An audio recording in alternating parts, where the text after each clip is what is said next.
तो कहानी की शुरुआत में मैं बस बाहर सीख कबाब खाने गया होता हूँ। तभी अचानक एक बेहद खूबसूरत लड़की दौड़कर आती है और सीधे मुझे किस कर देती है, जिस पर मैं अभी कुछ समझ भी नहीं पाता। तभी उसकी तेज आवाज सुनाई देती है, दिखन निकल, देखा, यही मेरा नया बॉयफ्रेंड है। अब तुम यहाँ से निकल जाओ, मैं कोई ऐसी लड़की नहीं हूँ जो तुम्हारे पीछे घूमती रहे। तुम अब मेरा पीछा करना बंद करो। जिस पर वो लड़की मेरे सीने से कसकर चिपकी रहती है और सामने खड़ा आदमी शॉक्ड होकर हमें देखता रह जाता है। फिर अगले ही पल वो हवा की तरह मेरी तरफ दौड़ता है और सीधा मुक्का मेरी तरफ मार देता है। यह देखकर मैं इंस्टिंक्टिवली पीछे हट जाता हूँ और किसी तरह उसका अटैक बचा लेता हूँ। मैं इतना डर गया था कि दिल लगभग बाहर निकलने वाला था। लेकिन इससे पहले कि मैं कुछ बोल पाता, वो खूबसूरत लड़की गुस्से में सौन ज्ञान पर चिल्ला उठती है, तुम्हें शर्म नहीं आती? कितने घटिया इंसान हो तुम। जिस पर सौन ज्ञान दांत भींचते हुए बोलता है, चेंकुयन, तुम सच में बहुत घटिया लड़की हो। मैंने तुम्हारे साथ इतना अच्छा व्यवहार किया, फिर भी तुमने मुझसे प्यार नहीं किया। तुम्हारे पास दिल ही नहीं है। यह सुनकर चेन कुयन हल्का सा हंस देती है, तुम्हारे जैसे इंसान के लिए यही काफी है। पहले खुद जाकर स्पोर्ट्स एकेडमी वाली लड़की के साथ होटल लेने वाला कौन था? जिस पर सौंग ज्ञान तुरंत चुप पड़ जाता है, तुमने मेरी जांच करवाई? चैन कुयन ठंडी नजरों से उसे देखती है, तुम उसके लायक हो भी? यह सुनकर सौंग ज्ञान काफी देर तक कुछ बोल नहीं पाता, फिर गुस्से में उसे घूरता है और वहां से चला जाता है। उसके जाते ही मैं राहत की सांस लेता हूँ। तभी मुझे एहसास होता है कि मैं अभी भी चेन कुयन को पकड़े खड़ा हूँ। यह महसूस करते ही माहौल ऑकवर्ड हो जाता है, जिस पर वो मेरी तरफ ऊपर देखकर अजीब सी नजरों से देखती है, लेकिन मैं समझ नहीं पाता कि आखिर वो क्या सोच रही है। तभी अचानक एक दूसरी लड़की हाँफते हुए वहां पहुंचती है। सिस्टर क्वीन, आप यहाँ क्यों भाग कर आ गई? मैं आपको कब से ढूंढ रही हूँ। इसके बाद दोनों खूबसूरत लड़कियां वहां से चली जाती हैं और मैं भी ज्यादा ध्यान नहीं देता। फिर मैं वापस बैठकर सीख कबाब खाने लगता हूँ। शायद गुस्से की वजह से या फिर ज्यादा भूख के कारण मैं लगातार मीट और बियर अपने मुंह में ठूंसता रहता हूँ। जब तक हालत खराब नहीं हो जाती तब तक मैं रुकता नहीं। लेकिन इसका नतीजा उसी रात सामने आ जाता है। आधी रात को मेरा पेट इतनी बुरी तरह दर्द करने लगता है कि मैं लगभग बेहोश हो जाता हूँ। पूरा शरीर ठंडे पसीने से भीग जाता है। किसी तरह सुबह होने से पहले मैं बेहोशी जैसी हालत में सो जाता हूँ। फिर जब मेरी आंख खुलती है तब पूरा शरीर पसीने से भीगा हुआ होता है, जिस पर मैं थके हुए शरीर के साथ नहाने जाता हूँ और फिर अपने लिए दलिया बनाता हूँ। उसके बाद अकेला टेबल पर बैठकर धीरे धीरे खाने लगता हूँ। पूरा घर डरावनी खामोशी में डूबा रहता है, जहाँ सिर्फ चम्मच के कटोरे से टकराने की आवाज सुनाई देती है। लेकिन जैसे ही मैं खाना खत्म करता हूँ तभी दरवाजा अचानक खुलता है। एक मिडिल एज्ड महिला ऑफिस के कपड़ों में अंदर आती है। उन्हें देखते ही मेरी आंखें चमक उठती हैं। माँ? लेकिन माँ सिर्फ ठंडी नजरों से मेरी तरफ देखती हैं। मैंने तुम्हारे लिए नया स्कूल ढूंढ दिया है, कल से तुम्हारी क्लासेस शुरू हैं। ये इस महीने का खर्चा है, मुझे 1 महीने के लिए विदेश जाना है, पैसे कम पड़े तो कॉल कर लेना। इतना बोलकर वो सीधे ऊपर चली जाती हैं और अपना सामान पैक करने लगती हैं। थोड़ी देर बाद वो बड़ा सा सूटकेस लेकर नीचे उतरती हैं, लेकिन शुरू से आखिर तक उन्होंने मुझे एक बार भी ढंग से नहीं देखा। जिस पर मैं बस धीरे से बोलता हूँ, माँ, रास्ते में ध्यान रखना। लेकिन जवाब में सिर्फ सन्नाटा मिलता है। टेबल पर रखा एडमिशन लेटर और ठंडी नकदी ही माँ के प्यार की आखिरी निशानी बनकर रह जाती है। उसी समय सिटी यूनिवर्सिटी के रेस ट्रैक पर इंजनों की जोरदार आवाज गूंज रही होती है और वहां रेड हेयर वाली चेन क्वीन अपनी गाड़ी दौड़ा रही होती है। वो मोड़ पर भी स्पीड कम नहीं करती और पलक झपकते ही फिनिश लाइन पार कर जाती है, जिस पर बाकी लोग शॉक्ड रह जाते हैं। सिस्टर क्वीन, आज तो आप पागल हो गई हैं, हम तो आपकी गाड़ी का धुआं तक नहीं पकड़ पाए। फिर कोई बोलता है, कल होंकिया क्लब चलें क्या? सुना है वहां काफी हैंडसम लड़के आएंगे। लेकिन चेन क्वीन बस हल्का सा मुस्कुराती है, गाड़ी स्टार्ट करती है और वहां से निकल जाती है। सिस्टर क्वीन, आखिर आप जा रही हैं या नहीं? हमारा इंतजार तो करो। इसके बाद रात में होंकियाओ बार के बाहर चेन केन और शी लिन नन पहुंचती हैं। अंदर जाते ही लोग सम्मान से उन्हें ग्रीट करते हैं। सिस्टर केन, सिस्टर लिन नन, हमेशा की तरह सेम रूम चाहिए? हाँ, और जोजियान को भी बुला लो। जी, अभी बुलाता हूँ। लेकिन उसी समय दूसरी तरफ मैं एक नई मुसीबत का सामना कर रहा होता हूँ। सितंबर की अगली सुबह ठंडी हवा चल रही होती है। मैं अकेले पैदल नए स्कूल की तरफ जा रहा होता हूँ। यही वो नया स्कूल था जो माँ ने मेरे लिए तय किया था। सुना था कि इस स्कूल का इतिहास काफी पुराना है और इसकी बिल्डिंग्स बेहद शानदार हैं, लेकिन मुझे इनमें कोई दिलचस्पी नहीं होती। सबसे पहले मैं प्रिंसिपल ऑफिस पहुंचता हूं, जहां मेरी मुलाकात उस प्रोफेसर से होती है जिसे मैंने सिर्फ किताबों में देखा था, जिस पर मैं अंदर ही अंदर थोड़ा एक्साइटेड हो जाता हूं। वो काफी जेंटल इंसान निकलते हैं और जल्दी से मेरा एडमिशन प्रोसेस पूरा कर देते हैं। फिर वो मुझे इंस्ट्रक्टर से मिलने भेज देते हैं। मैं ऑफिस का दरवाजा खोलकर अंदर जाता हूं, जहां एक बेहद स्ट्रिक्ट महिला बैठी होती है। वो मेरा रिपोर्ट कार्ड उठाती है, एक नजर देखती है और फिर उसे साइड में फेंक देती है। मुझे फर्क नहीं पड़ता कि तुम पहले किस छोटे से स्कूल में पढ़ती थी या वहां कितनी टॉपर थी, लेकिन इस जगह में आते ही सब जीरो से शुरू होता है। जिस पर उसकी आवाज तिरस्कार से भरी होती है। हो सकता है पहले तुम क्लास टॉपर रही हो, लेकिन यहाँ आकर शायद तुम टॉप 100 में भी जगह न बना पाओ। इसके बाद वो मुझे एक फॉर्म देती है। यह यूनिफॉर्म लेने का पेपर है। क्लासेस खत्म होने के बाद स्टूडेंट काउंसिल के वेयर हाउस से जाकर ले लेना। मैं वह पेपर हाथ में पकड़ता हूँ और सोचता हूँ कि शायद अब मेरी जिंदगी बदलने वाली है। लेकिन उसी समय होंकियाओ क्लब में चेन केन की तरफ एक अलग ही ड्रामा चल रहा होता है। प्राइवेट रूम के अंदर कोई पूछता है, सिस्टर केन आज घर जाएंगी या ऊपर ही रुकेंगी? 21 साल की चेन कुयन धीरे से आंखें खोलती है और सिर्फ एक शब्द बोलती है, घर। लेकिन तभी दरवाजा जोर से खुलता है। अरे ये तो हमारी मिस कुयन है, आज यहाँ आने की वजह क्या है? मुझसे मिलने आई हो क्या? यह बोलते हुए झाओ जियान सीधे उसके बगल में बैठ जाता है और मुस्कुराते हुए उसे देखने लगता है। लेकिन चेन कुयन बस ठंडी नजरों से उसे देखती है और फिर आंखें बंद कर लेती हैं। यह देखकर शिये लिन नान जल्दी से झो जियान के पास जाकर बोलती है, ब्रोदर जियान, जल्दी उन लड़कों को बुलाओ जिन्हें सिस्टर कियन पसंद करती हैं। आज उनका मूड बहुत खराब है। जिस पर झो जियान पहली बार ध्यान से चेन कियन को देखने लगता है। फिर वो इंस्टिंक्टिवली उसका सिर छूने की कोशिश करता है, लेकिन चेन कियन जैसे पहले से समझ गई हो, तुरंत सिर हटाकर उसका हाथ अवॉइड कर देती है। उसके चेहरे पर साफ नाराजगी दिखाई देती है। मैं जा रही हूँ, इतना बोलकर वो तुरंत वहां से निकल जाती है, जिस पर शिये लिन नान भी उसके पीछे भागती है। सिस्टर चियान रुकिए, मेरा इंतजार कीजिए। उधर इंस्ट्रक्टर मुझे क्लासरूम में लेकर जाती है। मैंने सुना था कि इस यूनिवर्सिटी से ग्रेजुएट होने वाले लोग बड़े बड़े कंपनियों में जाते हैं और उन्हें जीनियस माना जाता है, लेकिन सच कहूं तो मुझे इन सब चीजों में जरा भी इंटरेस्ट नहीं होता। मैं बस यही चाहता था कि किसी तरह शांति से अपनी नई जिंदगी शुरू कर सकूं। लेकिन मैंने सपने में भी नहीं सोचा था कि जैसे ही मैं क्लासरूम का दरवाजा खोलकर अंदर जाऊंगा, वहां का माहौल मुझे घुटन से भर देगा। पूरी क्लास में सन्नाटा छाया हुआ था। हर कोई सिर झुकाकर पढ़ाई में लगा रहता है। एक भी इंसान फालतू नहीं बैठा होता। तभी टीचर टेबल पर हाथ मारती है और पूरी क्लास एक साथ सिर उठाकर मेरी तरफ देखने लगती है। दर्जनों आंखें उसी पल मुझ पर टिक जाती हैं, जिस पर टीचर ठुड्डी उठाकर इशारा करती है कि मैं अपना इंट्रोडक्शन दूं। नीचे बैठे इतने लोगों को देखकर मेरा दिल जोर जोर से धड़कने लगता है। हथेलियों में ठंडा पसीना भर जाता है और तभी पुराने दिनों की बलिंग वाली यादें अचानक वापस आने लगती हैं। मेरा चेहरा सफेद पड़ जाता है और मैं कांपती आवाज में बोलता हूँ, हेलो एवरीवन, मुझे बस एन चेन बुला सकते हो। इतना बोलने के बाद मैं नर्वस होकर लोगों के मजाक उड़ाने का इंतजार करने लगता हूँ। लेकिन तभी अचानक जोरदार तालियों की आवाज गूंज उठती है। मैं चौंक कर आवाज की तरफ देखता हूँ। वहां सिल्वर फ्रेम ग्लासेस पहने एक लड़की बैठी होती है। इसके बाद पूरी क्लास भी उसके साथ ताली बजाने लगती है। टीचर चारों तरफ नजर घुमाती है और मुझे एक सीट पर बैठने को कहती है। और हैरानी की बात यह होती है कि मेरी सीट उसी लड़की के पीछे पड़ती है जिसने सबसे पहले ताली बजाई थी। मैं अभी अपनी सीट पर बैठने ही वाला होता हूँ कि तभी क्लासरूम के दरवाजे से एक बेहद आलसी सी आवाज सुनाई देती है, रिपोर्ट। जिस पर पूरी क्लास की नजर तुरंत दरवाजे की तरफ चली जाती है। मैं भी क्यूरियस होकर पीछे देखता हूँ, लेकिन अगले ही पल पूरी तरह स्टंडन रह जाता हूँ। दरवाजे पर वही रेड हेयर वाली लड़की खड़ी होती है जिसे मैं पहले देख चुका था, और जैसे ही उसकी नजर मुझ पर पड़ती है, वो हल्के से मेरी तरफ देखती है। लेकिन सिर्फ एक नजर में ही मुझे उसकी आंखों में साफ नफरत दिखाई देती है। ऐसी नफरत जिसे छुपाने की उसने कोशिश तक नहीं की। मैं मन ही मन सोचने लगता हूँ, आखिर मैंने इसका क्या बिगाड़ा है? टीचर उसके लाल बाल देखकर इतनी जोर से भौहें सिकोड़ती है कि जैसे सिरदर्द होने वाला हो। हंस क्या रही हो? लेकिन जैसे ही टीचर उसका नाम सुनती है, उसका चेहरा तुरंत बदल जाता है। चैन कुयन, आज इतनी देर से क्यों आई हो? जिस पर चैन कुयन बेपरवाही से जवाब देती है, टीचर, क्या आप स्टूडेंट्स की पर्सनल लाइफ भी मैनेज करेंगी? इतना बोलकर वो टीचर का जवाब सुने बिना सीधे अंदर चली जाती है और पीछे वाली सीट पर धड़ाम से बैठ जाती है। टीचर भी ज्यादा कुछ नहीं बोलती और फिर से पढ़ाना शुरू कर देती है।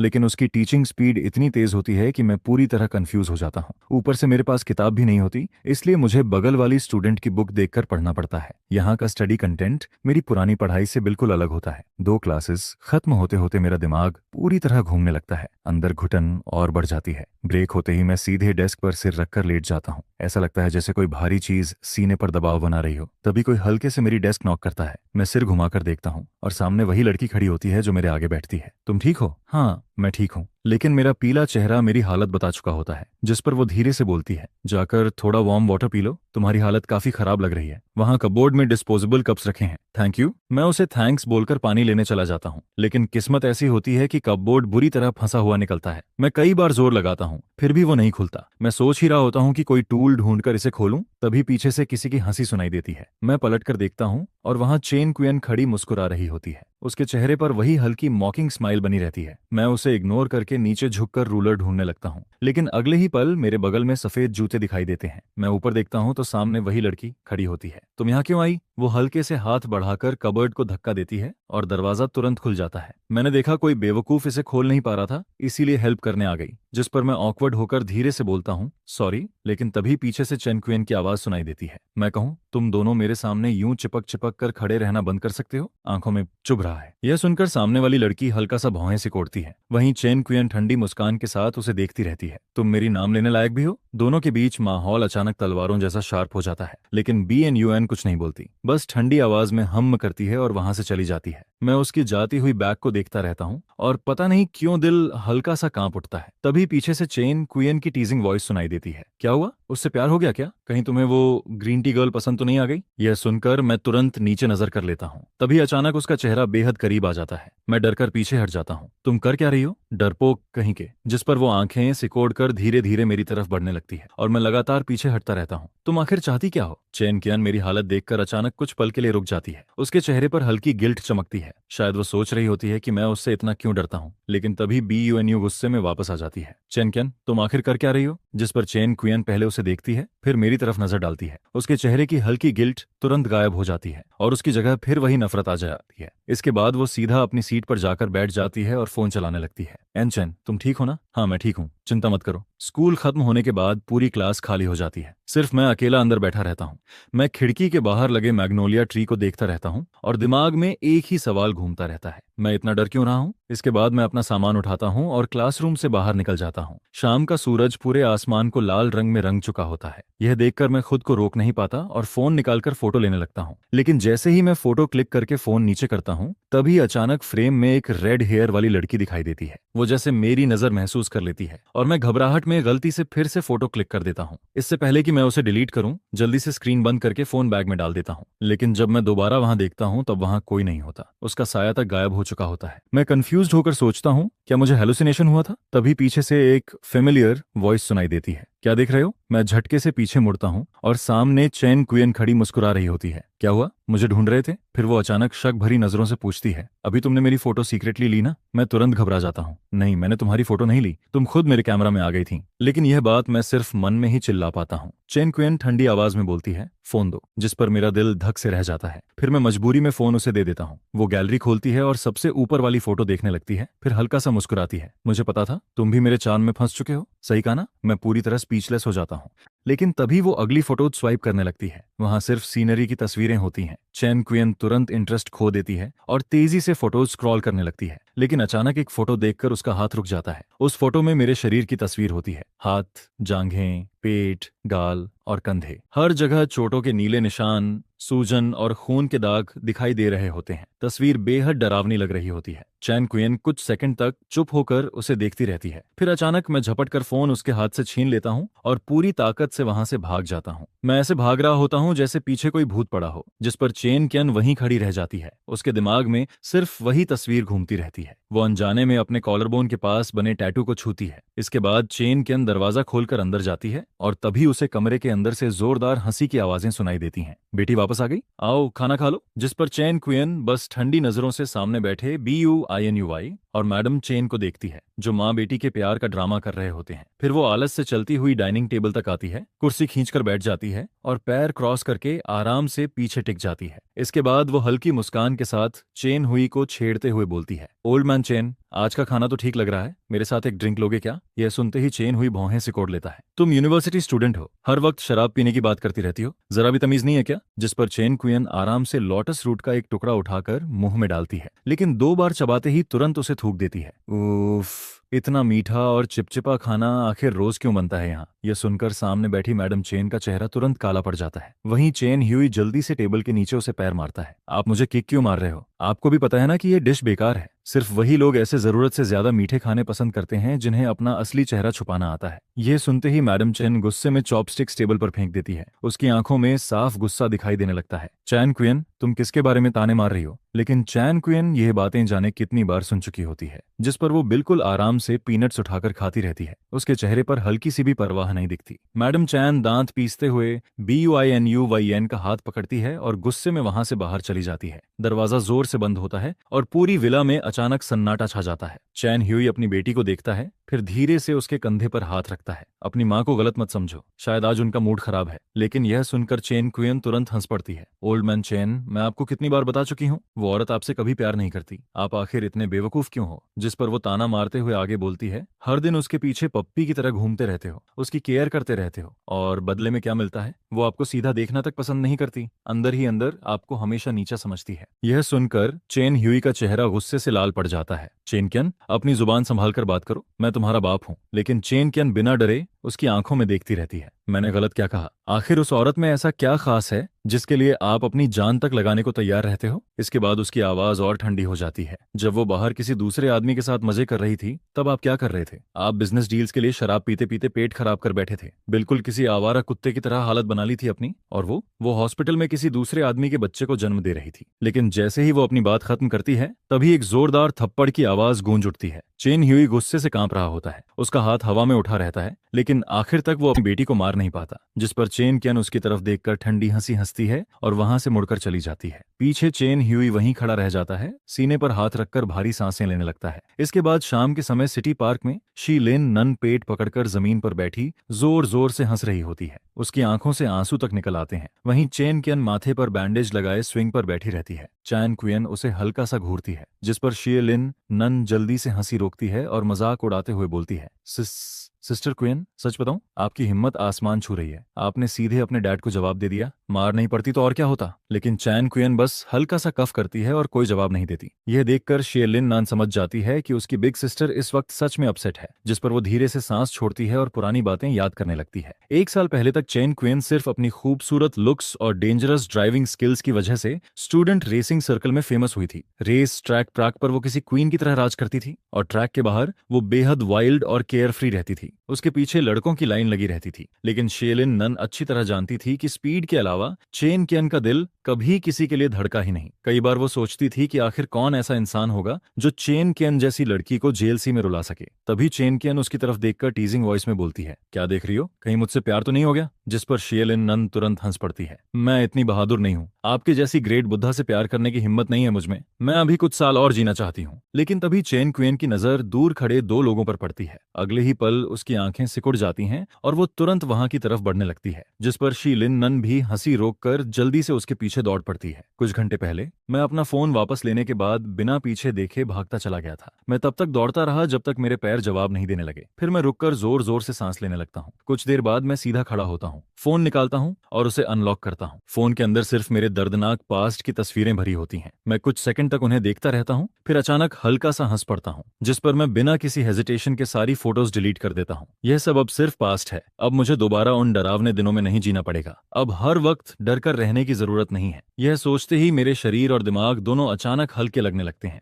जैसे सालों बाद पहली बार चैन मिला हो। लेकिन तभी अचानक पेट में तेज दर्द उठता है। मैं तुरंत पेट पकड़कर वॉशरूम की तरफ भागता हूँ। काफी देर तक उल्टी करने के बाद मैं फार्मेसी से खरीदी हुई दवाइयों का पैकेट लेकर पार्क की बेंच पर बैठ जाता हूँ। मेरा चेहरा पूरी तरह सफेद पड़ चुका होता है। तभी मुझे एहसास होता है कि कोई मेरे सामने खड़ा है। अनचेन, तुम यहाँ क्या कर रहे हो? मैं सिर उठाकर देखता हूँ। सामने BUINUHUYN खड़ी होती है। वो मेरी हालत देखकर तुरंत परेशान हो जाती है। तुम्हें क्या हुआ? तुम्हारा चेहरा इतना खराब क्यों लग रहा है? बस पुरानी बीमारी फिर से शुरू हो गई है, कुछ सीरियस नहीं है, तुम चिंता मत करो। लेकिन BUINUHUN फिर भी वरीड होकर मुझे देखती रहती है। सच में ठीक हो? मैं उसकी खूबसूरत आंखों को देखकर धीरे से सिर हिला देता हूँ। तो चलो, मैं तुम्हें घर छोड़ देती हूँ। इसके बाद वो पीछे मुड़कर बोलती है, मॉम, मैं अपने क्लासमेट को घर छोड़कर आती हूँ, उसकी तबीयत ठीक नहीं है। जिस पर मैडम चेन ठंडी नजरों से मुझे ऊपर से नीचे तक देखती है। उसकी आंखों में साफ नापसंदगी दिखाई देती है, लेकिन फिर भी वो मजबूरी में सिर हिला देती है। मैं BUINUYEN के इस अचानक कंसर्न को देखकर ऑकवर्ड फील करने लगता हूँ। असल में तुम्हें इतनी तकलीफ लेने की जरूरत नहीं है, मैं खुद चला जाऊंगा। लेकिन वो हल्के से मुस्कुराती है, चलो ना, रास्ता सेम ही है। वैसे भी मैं तुमसे थोड़ी बात करना चाहती हूँ। मैं चलते चलते उसके साइड फेस को देखता हूँ और अचानक मेरे दिमाग में किसी पुराने इंसान की याद चमक जाती है। मैं कुछ बोलना चाहता हूँ लेकिन रुक जाता हूँ। जिस पर बुई न्यूयन धीरे से बोलती है, अगर कुछ पूछना है तो पूछ लो। मैं कुछ सेकंड रुकता हूँ, फिर हिचकिचाते हुए पूछता हूँ, क्या तुम शाओसू हो? यह सुनते ही बुई न्यूयन रुक जाती है, फिर धीरे से मेरी तरफ देखती है और उसकी आंखों के कोने अचानक लाल हो जाते हैं। वो एक दर्द भरी स्माइल देती है और फिर धीरे से मेरा सिर सहलाने लगती है। भाई ट्रान, आखिरकार तुमने मुझे पहचान ही लिया। जिस पर मैं कांपती आवाज में कहता हूँ, सच में तुम ही हो? तुम सच में टीयू तो हो? यह कहते वक्त मेरी आवाज भर्रा जाती है और फिर मैं गुस्से और शिकायत भरे लहजे में पूछता हूँ, तुमने मुझे पहले क्यों नहीं पहचाना? मेरे लिए माँ बाप के अलावा अगर बचपन में कोई एक इंसान था जिसे मैं अपना रियल फ्रेंड कह सकता था, तो वो सिर्फ BUINUYN थी। हालांकि उस वक्त उसका नाम BUINUYN नहीं बल्कि TONUYN था। पहले जब भी मुझे कोई बली करता था तो वही मेरे लिए खड़ी हो जाती थी और फिर मुझे घर तक छोड़ने भी आती थी, जिसके बाद हम दोनों हर वक्त साथ रहने लगते हैं। साथ स्कूल जाना, साथ वापस आना, और फिर वो बदमाश बच्चे जो मुझे परेशान करते थे वो तो न्यू येन को भी अपने टारगेट में शामिल कर लेते हैं। लेकिन दिखने में भले ही वो दुबली पतली थी, लड़ाई करने में बिल्कुल खतरनाक थी। कई बार उन लड़कों की धुनाई करने के बाद वो लोग हम दोनों से डरने लगते हैं और फिर कभी पास आने की हिम्मत नहीं करते। इसके बाद हम दोनों वादा करते हैं कि एक ही मिडिल स्कूल में एडमिशन लेंगे। लेकिन स्कूल के पहले दिन के बाद मैं उसे फिर कभी नहीं देख पाता। मैं हर जगह उसके बारे में पता करता हूँ, जिसके बाद मुझे लोगों से थोड़ी बहुत जानकारी मिलती है। तब पता चलता है कि तो नुयेन एक ऑर्फन थी। उसके पेरेंट्स तब गुजर गए थे जब वो सिर्फ 14 साल की थी, जिसके बाद उसे ऑर्फनेज में भेज दिया गया था और फिर मिडिल स्कूल के समय किसी ने उसे अडॉप्ट कर लिया। इसी वजह से 5वीं क्लास के बाद से मेरा अपने उस इकलौते दोस्त से कोई कांटेक्ट नहीं रहा। मुझे माफ कर देना भाई ट्रान, उस वक्त मेरे पास कुछ ऐसी मजबूरियां थीं जिन्हें मैं बता नहीं सकती थी। बीनी न्यूयन धीरे से कहती है और फिर शर्मिंदगी में सिर झुका लेती है, जिस पर मैं हल्की स्माइल के साथ कहता हूँ, कोई बात नहीं, मैं समझ सकता हूँ। BUINUYEN की आंखों में हल्की चमक आती है। वो कुछ कहने ही वाली होती है, तभी पीछे से एक ताने भरी आवाज सुनाई देती है, ओहो, BUI फैमिली की यंग मिस यहाँ डेट पर आई है क्या? जिसके बाद वो लड़की मेरी तरफ तिरछी नजरों से देखते हुए कहती है, ये कौन है? तुम्हारा नया बॉयफ्रेंड? बड़ा अजीब सा लग रहा है, चलो यहाँ से। BUINUYN उन्हें पूरी तरह इग्नोर करती है और फिर मुझे इशारे से साथ चलने को कहती है। लेकिन तभी पीछे से फिर आवाज आती है,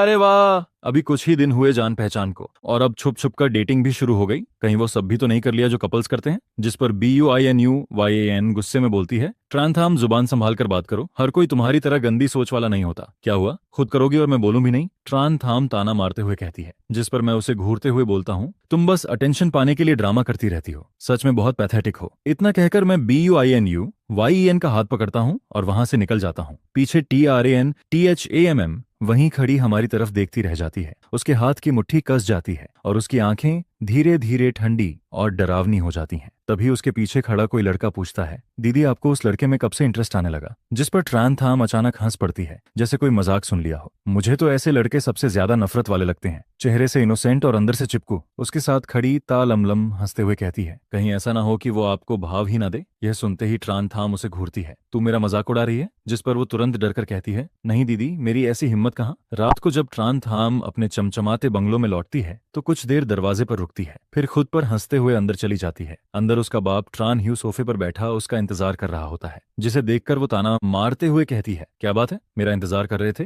इधर आओ, ट्रान हुई गुस्से में बोलता है। जिस पर ट्रान थाम धीरे धीरे उसके सामने जाकर खड़ी हो जाती है, लेकिन उसे दूरी बनाकर रखती है। अब क्या चाहिए तुम्हें? ट्रान हुई गुस्से में चिल्लाता है, तुम्हें पता भी है तुम क्या हरकतें कर रही हो? जिस पर वो बिना डरे जवाब देती है, हाँ, मैं उसी लड़की को परेशान करती हूँ। तो क्या कर लोगे? यह सुनकर त्रान हुई और भड़क जाता है, नालायक लड़की, तुम्हें शर्म नहीं आती? जिस पर त्रनथाम ठंडी आवाज में बोलती है, जिस लड़की की मां मर चुकी हो और बाप ने कभी उसे सही से पाला ना हो, उससे और उम्मीद भी क्या करोगे? इतना सुनते ही ट्रान हुई उसे जोरदार थप्पड़ मार देता है। उसका चेहरा हल्का सा एक तरफ मुड़ता है और फिर उसकी आंखें पहले से भी ज्यादा ठंडी हो जाती हैं। वो दांत भींचे चुपचाप वहां से चली जाती है। ट्रान हुए का हाथ थप्पड़ मारने के बाद कांपने लगता है। वहीं ट्रान थाम सीधे अपने कमरे में जाती है। बाथरूम में जाकर वो आईने में अपने सूजे हुए गाल को देखती है और फिर उसकी आंखें लाल होने लगती हैं। अगली सुबह मैं भागते हुए स्कूल पहुंचता हूँ। गेट पर रेड फ्लैग कमेटी वाले खड़े होते हैं जो लेट आने वालों का नाम लिख रहे होते हैं। यह देखकर मैं शर्मिंदगी में चेहरा ढककर सांस छोड़ता हूँ। पहले ही दिन लेट, अब तो इज्जत गई। मैं धीरे धीरे आगे बढ़ता हूँ, तभी पीछे से कुछ लड़कों की हंसी सुनाई देती है। ओ भाई हैंडसम। मैं तुरंत अपने कंधे पर रखा उसका हाथ हटाता हूँ और इरिटेशन में उसे घूरता हूँ। वो ऑकवर्ड होकर सिर खुजलाने लगता है। सॉरी भाई, थोड़ा ज्यादा फ्रेंडली हो गया।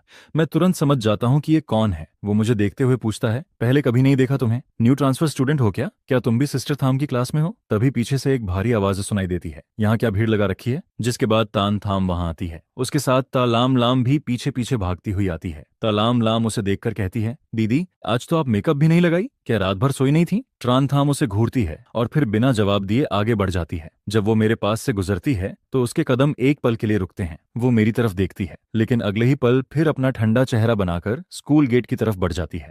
गेट पर रेड फ्लैग टीम हमारे रास्ते में हाथ फैलाकर खड़ी हो जाती है। उनमें से एक लड़की अकड़ में बोलती है, लेट आने वालों को अंदर जाने की परमिशन नहीं है। जिस पर ट्रान थाम धीरे से अपनी नजर उठाती है और सीधा उसकी आंखों में देखने लगती है। वो लड़की डर से कांप जाती है। उसके पास खड़ा दूसरा मेंबर तुरंत धीरे से कहता है, अरे पागल है क्या, उसे जाने दे। ट्रान थाम इस स्कूल की सबसे अनअचेबल स्टूडेंट है, पढ़ाई में टॉप, ऊपर से पावरफुल फैमिली, प्रिंसिपल तक उससे डरता है, ज्यादा हीरो बनने की जरूरत नहीं है। यह सुनते ही वो लड़की डर जाती है और तुरंत रास्ता छोड़ देती है। जिस पर ट्रान थाम हल्की सी स्मर्क देती है और फिर अपनी ठंडी नजरें वापस खींच लेती है। वो मुड़कर तलाम लाम को बुलाने ही वाली होती है, लेकिन तभी उसकी नजर सीधे उस लड़की पर पड़ती है जो मेरे पास ऐसे चिपकी खड़ी होती है जैसे कोई पप्पी खाने की चीज मांग रहा हो। ऊपर से उसके हाथ में मेरा मिल्क बॉक्स भी होता है। असल में मैं थोड़ी देर पहले एक कोने में चुपचाप खड़ा था, तभी मुझे ता लम लम के पेट से भूख की आवाज आती सुनाई देती है। जिस पर मैं बिना कुछ सोचे अपना बचा हुआ गर्म मिल्क बॉक्स उसकी तरफ बढ़ा देता हूँ। पीना है तो पी लो। यह सुनते ही वो खुशी खुशी स्ट्रॉ लगाने लगती है, लेकिन तभी अचानक कोई उसका मिल्क बॉक्स झटके से छीन लेता है। वो घबरा जाती है। जिस पर तान थाम हाथ में मिल्क बॉक्स पकड़कर बोलती है, क्या बात है, सुबह से कुछ खाया नहीं क्या? फिर वो तिरछी नजरों से उसे घूरते हुए कहती है, उस लड़के की दी हुई चीज भी पी लेती? डर नहीं लगता कहीं जहर मिलाकर मार दे? इतना भी बुरा नहीं होगा शायद, ता लम लम हिचकते हुए बोलती है। जिस पर तान थाम के होंठों पर हल्की स्माइल आती है, लेकिन उसकी आंखें अब भी बर्फ जैसी ठंडी होती हैं। क्यों नहीं हो सकता? जितनी खूबसूरत चीज दिखती है उतनी ही खतरनाक भी होती है। इतना कहकर वो मेरी तरफ देखकर ताना मारती है और फिर मेरा मिल्क बॉक्स हाथ में लिए सीधे रेड फ्लैग चेक पॉइंट पार करके स्कूल के अंदर चली जाती है। इसके बाद क्लास में पहुंचते ही BUINUIEN मुझसे पूछती है, तुम अब तक कहाँ थे? पता है ना लेट हो गया। जिस पर मैं ऑकवर्ड होकर जवाब देता हूँ, रास्ते में थोड़ा ट्रैफिक था। तुमने नई यूनिफॉर्म कलेक्ट कर ली? ये सुनते ही मुझे याद आता है कि मैं तो पूरी तरह भूल ही गया था। जिस पर वो तुरंत कहती है, कोई बात नहीं, स्कूल खत्म होने के बाद मैं तुम्हारे साथ चलूंगी। यहाँ रास्ते काफी कंफ्यूजिंग है। थैंक्स, मैं हल्की स्माइल के साथ जवाब देता हूँ। तभी अचानक एक लड़की हमारे पास आकर बोलती है, स्टूडेंट ट्रान थाम यहाँ बैठना चाहती है, तुम पीछे वाली रोल में जाकर बैठो। यह सुनते ही वो लड़की राहत की सांस लेती है, अपना बैग उठाती है और तुरंत वहां से हट जाती है। इसके बाद ट्रान थाम लापरवाही से अपना बैग डेस्क में ठूंसती है और फिर मेरी तरफ देखकर बोलती है, क्या घूरे जा रहे हो ऐसे, कहीं मुझसे प्यार व्यार तो नहीं हो गया? जिस पर मैं ठंडी आवाज में कहता हूँ, मैं बस तुम्हें वार्निंग दे रहा हूँ, BUINUYEN से थोड़ा दूर रहा करो, वो उतनी अच्छी नहीं है जितनी दिखती है। बस करो TRANTHAMM। मैं उसे घूरते हुए बोलता हूँ, मैं किससे बात करूं या ना करूं, उससे तुम्हें क्या प्रॉब्लम है? BUINUYEN भी कुछ बोलने ही वाली होती है। तभी टीचर अचानक डेस्क पर जोर से हाथ मारते हैं। तुम लोग खुद को बहुत बड़ा जीनियस समझते हो क्या? क्लास के बीच में लगातार बातें किए जा रहे हो। जिस पर तुरंत हम हल्की सी इरिटेटिंग स्माइल देकर बोलती है, सॉरी टीचर, आप कंटिन्यू कीजिए। लंच ब्रेक होते ही BUINUHUAN तुरंत मेरे पास आती है, चलो मैं तुम्हें यूनिफॉर्म लेने ले चलती हूँ। जिस पर मैं ओबीडियंट बच्चे की तरह सिर हिलाकर उसके पीछे चल देता हूँ। पीछे TRANTHAMMCHAIR पर पैर चढ़ाकर बैठी होती है। वो चुपचाप हमें देखती रहती है और उसकी उंगलियां लगातार डेस्क पर टैप करती रहती हैं। ऐसा लग रहा होता है जैसे वो मन ही मन कुछ सोच रही हो। यूनिफॉर्म लेने के बाद हम दोनों कैंटीन की तरफ चले जाते हैं। रास्ते भर हर कोई हमें घूरता रहता है। आखिर BUINUHUEN पूरे स्कूल की फेमस टॉप स्टूडेंट थी। हमेशा अकेली रहने वाली लड़की के साथ अचानक मैं जैसा अननोन लड़का घूम रहा था तो सबकी क्यूरियोसिटी बढ़ना तय था। ओए, वो नया लड़का और BUINUYEN साथ में काफी अच्छे लग रहे हैं, है ना? कुछ स्टूडेंट्स आपस में फुसफुसाते हैं। वहीं दूसरी तरफ टोंगयन चुपचाप हमारी तरफ देखता है और फिर सिर झुकाकर अपना खाना खाने लगता है। उसके दोस्त हंसते हुए बोलते हैं, इतना एटीट्यूड किस बात का? खाना खत्म करने के बाद टोंगयन अपनी यूनिफॉर्म ठीक करता है, चेहरे पर जेंटल स्माइल आता है और फिर हमारे पास आकर खड़ा हो जाता है। नुयन, ये कौन है? पहले कभी नहीं देखा। जिस पर मैं पॉलिटली जवाब देता हूँ, हेलो, मैं एन ट्रैन हूँ, आज ही ट्रांसफर होकर आया हूँ। मैं टोंगयन हूँ। वो मुस्कुराते हुए हाथ बढ़ाता है। इसके बाद हम तीनों साथ बाहर निकलते हैं, लेकिन अब लोगों की नजरें और भी ज्यादा हम पर टिकने लगती हैं। आखिर टोंगयन और BNUN दोनों पूरे ग्रेड के टॉप स्टूडेंट्स थे। लुक्स, टैलेंट और पॉपुलैरिटी दोनों किसी परफेक्ट कपल जैसे लगते थे। चलते चलते टोंगयन लगातार BUINUN से बातें करता रहता है। इस बार फ्रेशमैन वेलकम पार्टी में भी हम दोनों MC बनेंगे ना? लेकिन BUINUN का ध्यान कहीं और होता है। जिस पर टोंगयन धीरे से अपनी मुट्ठी भींचता है, फिर जबरदस्ती स्माइल देकर पूछता है, तुम सुन भी रही हो मैं क्या कह रहा हूँ? तुमने कुछ कहा? BUINUN कंफ्यूज्ड होकर पूछती है। टोंगयन कुछ बोलने ही वाला होता है, तभी अचानक टोंगऑच गुस्से में मेरे सामने आकर खड़ी हो जाती है। सुबह स्कूल गेट पर तुम सिस्टर थम के साथ चिपक रहे थे और अब यहाँ BUINUN को फंसा रहे हो? आखिर चाहता क्या है तू? जिस पर BUINUHUEN तुरंत ठंडी आवाज में बोलती है, जुबान संभाल कर बात करो। TONGNOC फिर भी नहीं रुकती। अगर यहाँ किसी को तुम्हारी जरूरत नहीं है तो तुम लोग निकल क्यों नहीं जाते? यह सुनते ही BUINUHUEN मेरी तरफ देखती है और आंखों से इशारा करती है। मैं तुरंत उसके पीछे मुड़ता हूँ और फिर हम दोनों वहां से सीधे निकल जाते हैं। नुये, मेरा मतलब वो नहीं था। पीछे से तोंग आवाज देता है, लेकिन तभी तोंग नगोक उसका हाथ पकड़ लेती है। भैया, आपने देखा ना वो लड़का कितना बदतमीज है? और BUINO यह भी अब अजीब लोगों के साथ घूम रही है। लेकिन तोंग येन उसकी बात सुन ही नहीं रहा होता। वो बस दूर जाते हुए बीनी यूएन को देखता रहता है। उसके दिल में एक अजीब बेचैनी उठती है। इतने सालों में पहली बार उसने बीनी यूएन को किसी लड़के की तरफदारी करते देखा था। क्या सच में उसे एन ट्रान पसंद आने लगा है? जिस पर मैं अंदर ही अंदर सोचने लगता हूँ, आखिर हर नई जगह पर मैं लोगों की आंखों में कांटा क्यों बन जाता हूँ? इतने साल गुजर गए, लेकिन मैं अब भी वही अनवांटेड इंसान हूँ जिससे हर कोई नफरत करता है। क्या हुआ? तभी BUINUYN मेरी तरफ देखकर पूछती है, फिर से कुछ परेशान कर रहा है क्या? चलो बाहर थोड़ी फ्रेश हवा खाते हैं। मैं चुपचाप सिर हिला देता हूँ, जिसके बाद हम दोनों स्कूल रूफटॉप पर चले जाते हैं। वो रेलिंग के पास खड़ी होकर नीचे देखती है, फिर धीरे से कहती है, देखो, चाहे जिंदगी कितनी भी मुश्किल क्यों ना लगे, अगर ऊपर से देखा जाए ना तो सारी परेशानियां बहुत छोटी लगती हैं। मैं उसकी तरफ मुड़कर देखता हूँ। हवा उसके बालों को हल्के हल्के उड़ाने लगती है और तभी मेरी यादें अचानक बचपन में लौट जाती हैं। वो दिन जब मुझे बली किया जा रहा था और फिर एक लड़की अचानक मेरे सामने आकर खड़ी हो गई थी। वही पहली बार था जब मेरी और BUINUYEN की मुलाकात हुई थी। उस दिन के बाद हम बेस्ट फ्रेंड्स बन गए थे। हम हर बात एक दूसरे से शेयर करते थे। हम रूफटॉप पर काफी देर तक बैठे रहते हैं और फिर क्लास शुरू होने से पहले वापस नीचे लौट आते हैं। लेकिन जैसे ही हम क्लास में एंटर करते हैं, ट्रान थाम अपनी सीट पर बैठी हमें घूर रही होती है। हमें साथ देखकर उसके चेहरे पर एक अजीब सा एक्सप्रेशन आता है। मैं जैसे ही अपनी सीट पर बैठता हूँ, वो अचानक मेरे कान के पास झुककर धीरे से बोलती है, तो डेट करके वापस आ गए? जिस पर मैं इरिटेशन में पीछे हटते हुए कहता हूँ, दूर हटो। वो हल्की हंसी के साथ बोलती है, क्या बात है, मूड खराब लग रहा है? कहीं तुम्हारा और BUNUY का झगड़ा तो नहीं हो गया? यह सुनकर मैं ठंडी हंसी हंस देता हूँ। इससे तुम्हें क्या मतलब? मैं ठंडी आवाज में बोलता हूँ। यह सुनते ही ट्रान थाम का चेहरा थोड़ा बदल जाता है। वो धीरे धीरे वापस अपनी सीट पर बैठ जाती है। इसके बाद स्कूल खत्म होता है और क्लास साफ करते करते मैं सबसे आखिर में निकलता हूँ। लेकिन स्कूल गेट से थोड़ी दूर जाते ही अचानक कुछ गुंडे जैसे दिखने वाले लड़के मेरा रास्ता रोक लेते हैं। यह देखकर मेरा दिल जोर जोर से धड़कने लगता है। मैं खुद को काम दिखाने की कोशिश करता हूँ और साइड से निकलने लगता हूँ, लेकिन वो लोग साफ तौर पर मुझे ही टारगेट कर रहे होते हैं। अगले ही पल वो मुझे धक्का देकर एक अंधेरी गली में ले जाते हैं। तुम लोग कौन हो, क्या चाहिए? मैं नर्वस होकर पूछता हूँ, जिस पर उनमें से एक लड़का हंसते हुए बोलता है, कुछ नहीं, बस तुझे थोड़ा सबक सिखाना है। दूसरों की औरतों पर नजर डालने की आदत ना बहुत खराब होती है। तभी अचानक पीछे से एक लड़की की आवाज सुनाई देती है, यहाँ क्या चल रहा है? हम सब मुड़कर देखते हैं, जहां ट्रान थाम एक कंधे पर बैग लटकाए खड़ी होती है।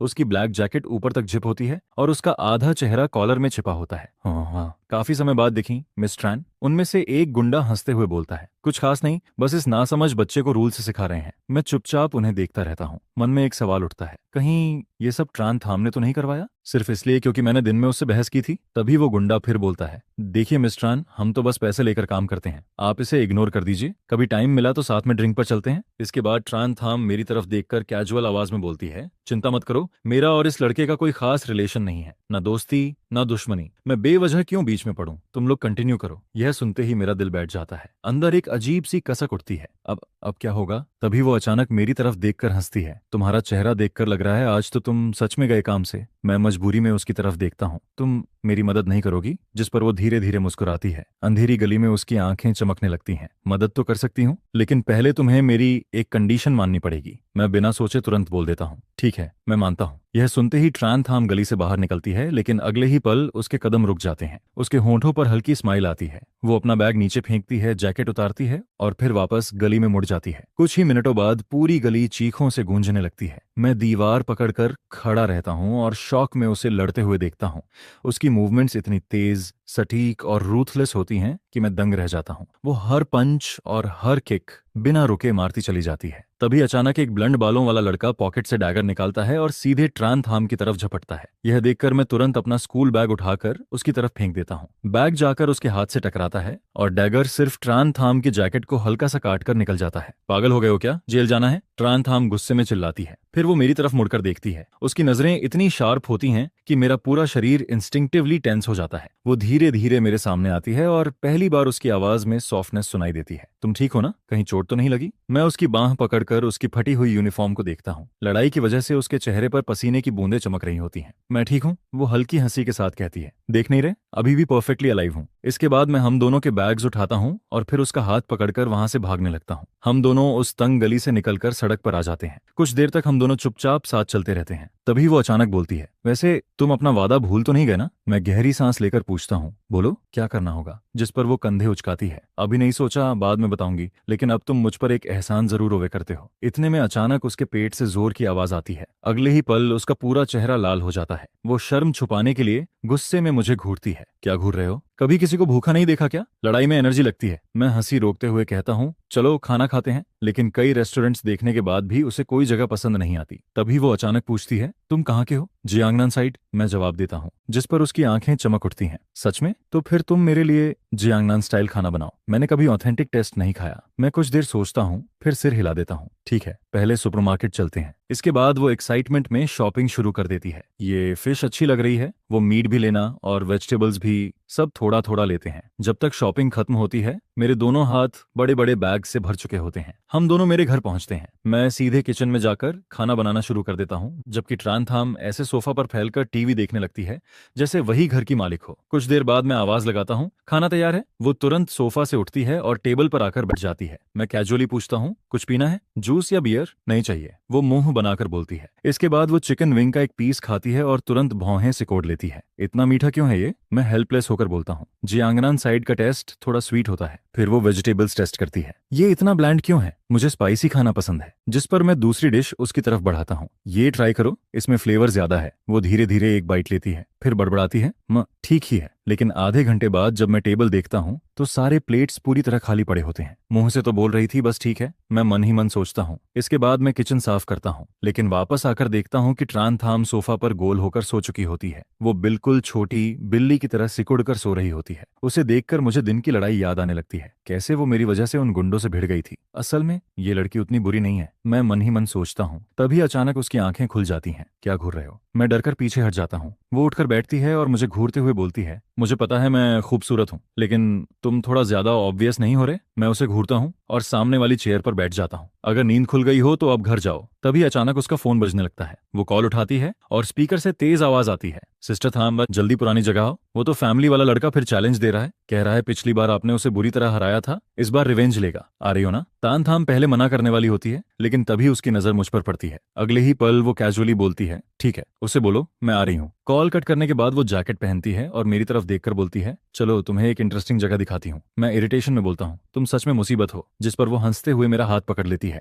बस एक बार चलो ना। इसके बाद हम टैक्सी में बैठते हैं। टैक्सी काफी देर तक चलती रहती है और आखिर में एक खाली मैदान के पास रुकती है। जैसे ही हम उतरते हैं तो लमलम भागते हुए हमारे पास आती है। मुझे देखते ही उसकी आंखें चमक उठती हैं। ओहो, हैंडसम भी आ गया। फिर वो मजाक उड़ाते हुए तान थाम से कहती है, देखा, इंसान तक साथ ले आई हो और फिर भी बोलती हो पसंद नहीं है। फेन पहले ही लाटरुंग में जाकर सब देख चुका होता है। जिस पर कोई कहता है, सही कहा चीथाम, वो ब्रैड तो तिन यहाँ आ चुका है और अपने साथ काफी लोगों को भी लाया है जो बाहर एंट्रेंस पर पहले से खड़े हैं। जिस पर तो तिन आगे बढ़ता है और कहता है, त्रांथाम, मुझे तो लगा था तू डरपोक है और सामने आने की हिम्मत नहीं करेगा, लेकिन लगता है पुलिस स्टेशन का खाना इतना भी बुरा नहीं था, तभी तो इतनी जल्दी बाहर आकर उछल रहा है। जिसके जवाब में त्रांथाम ठंडी नजरों से उसे देखते हुए कहता है, अगर पिछली बार तू डर्टी ट्रिक ना खेलता तो क्या मैं अंदर जाता? और अगर मैं सच में तेरे साथ गंदा खेल खेलता तो तुझे लगता है तू सही सलामत बाहर निकल पाता? ये सुनकर तोतिन का चेहरा सफेद पड़ जाता है और उसका एक्सप्रेशन और भी अगली हो जाता है। फिर वो गुस्से में कहता है, 1 महीने से नहीं मिले हैं, क्या अब भी मुझसे लड़ने की हिम्मत है? जिस पर ट्रांथाम ऐसे हंसता है जैसे कोई बहुत बड़ा जोक सुन लिया हो। फिर वो होंठों पर हल्की स्माइल लाकर कहता है, लगता है पुलिस स्टेशन में तेरा टाइम पूरा नहीं हुआ। इस बार सीधे हॉस्पिटल के ऑर्थोपेडिक डिपार्टमेंट में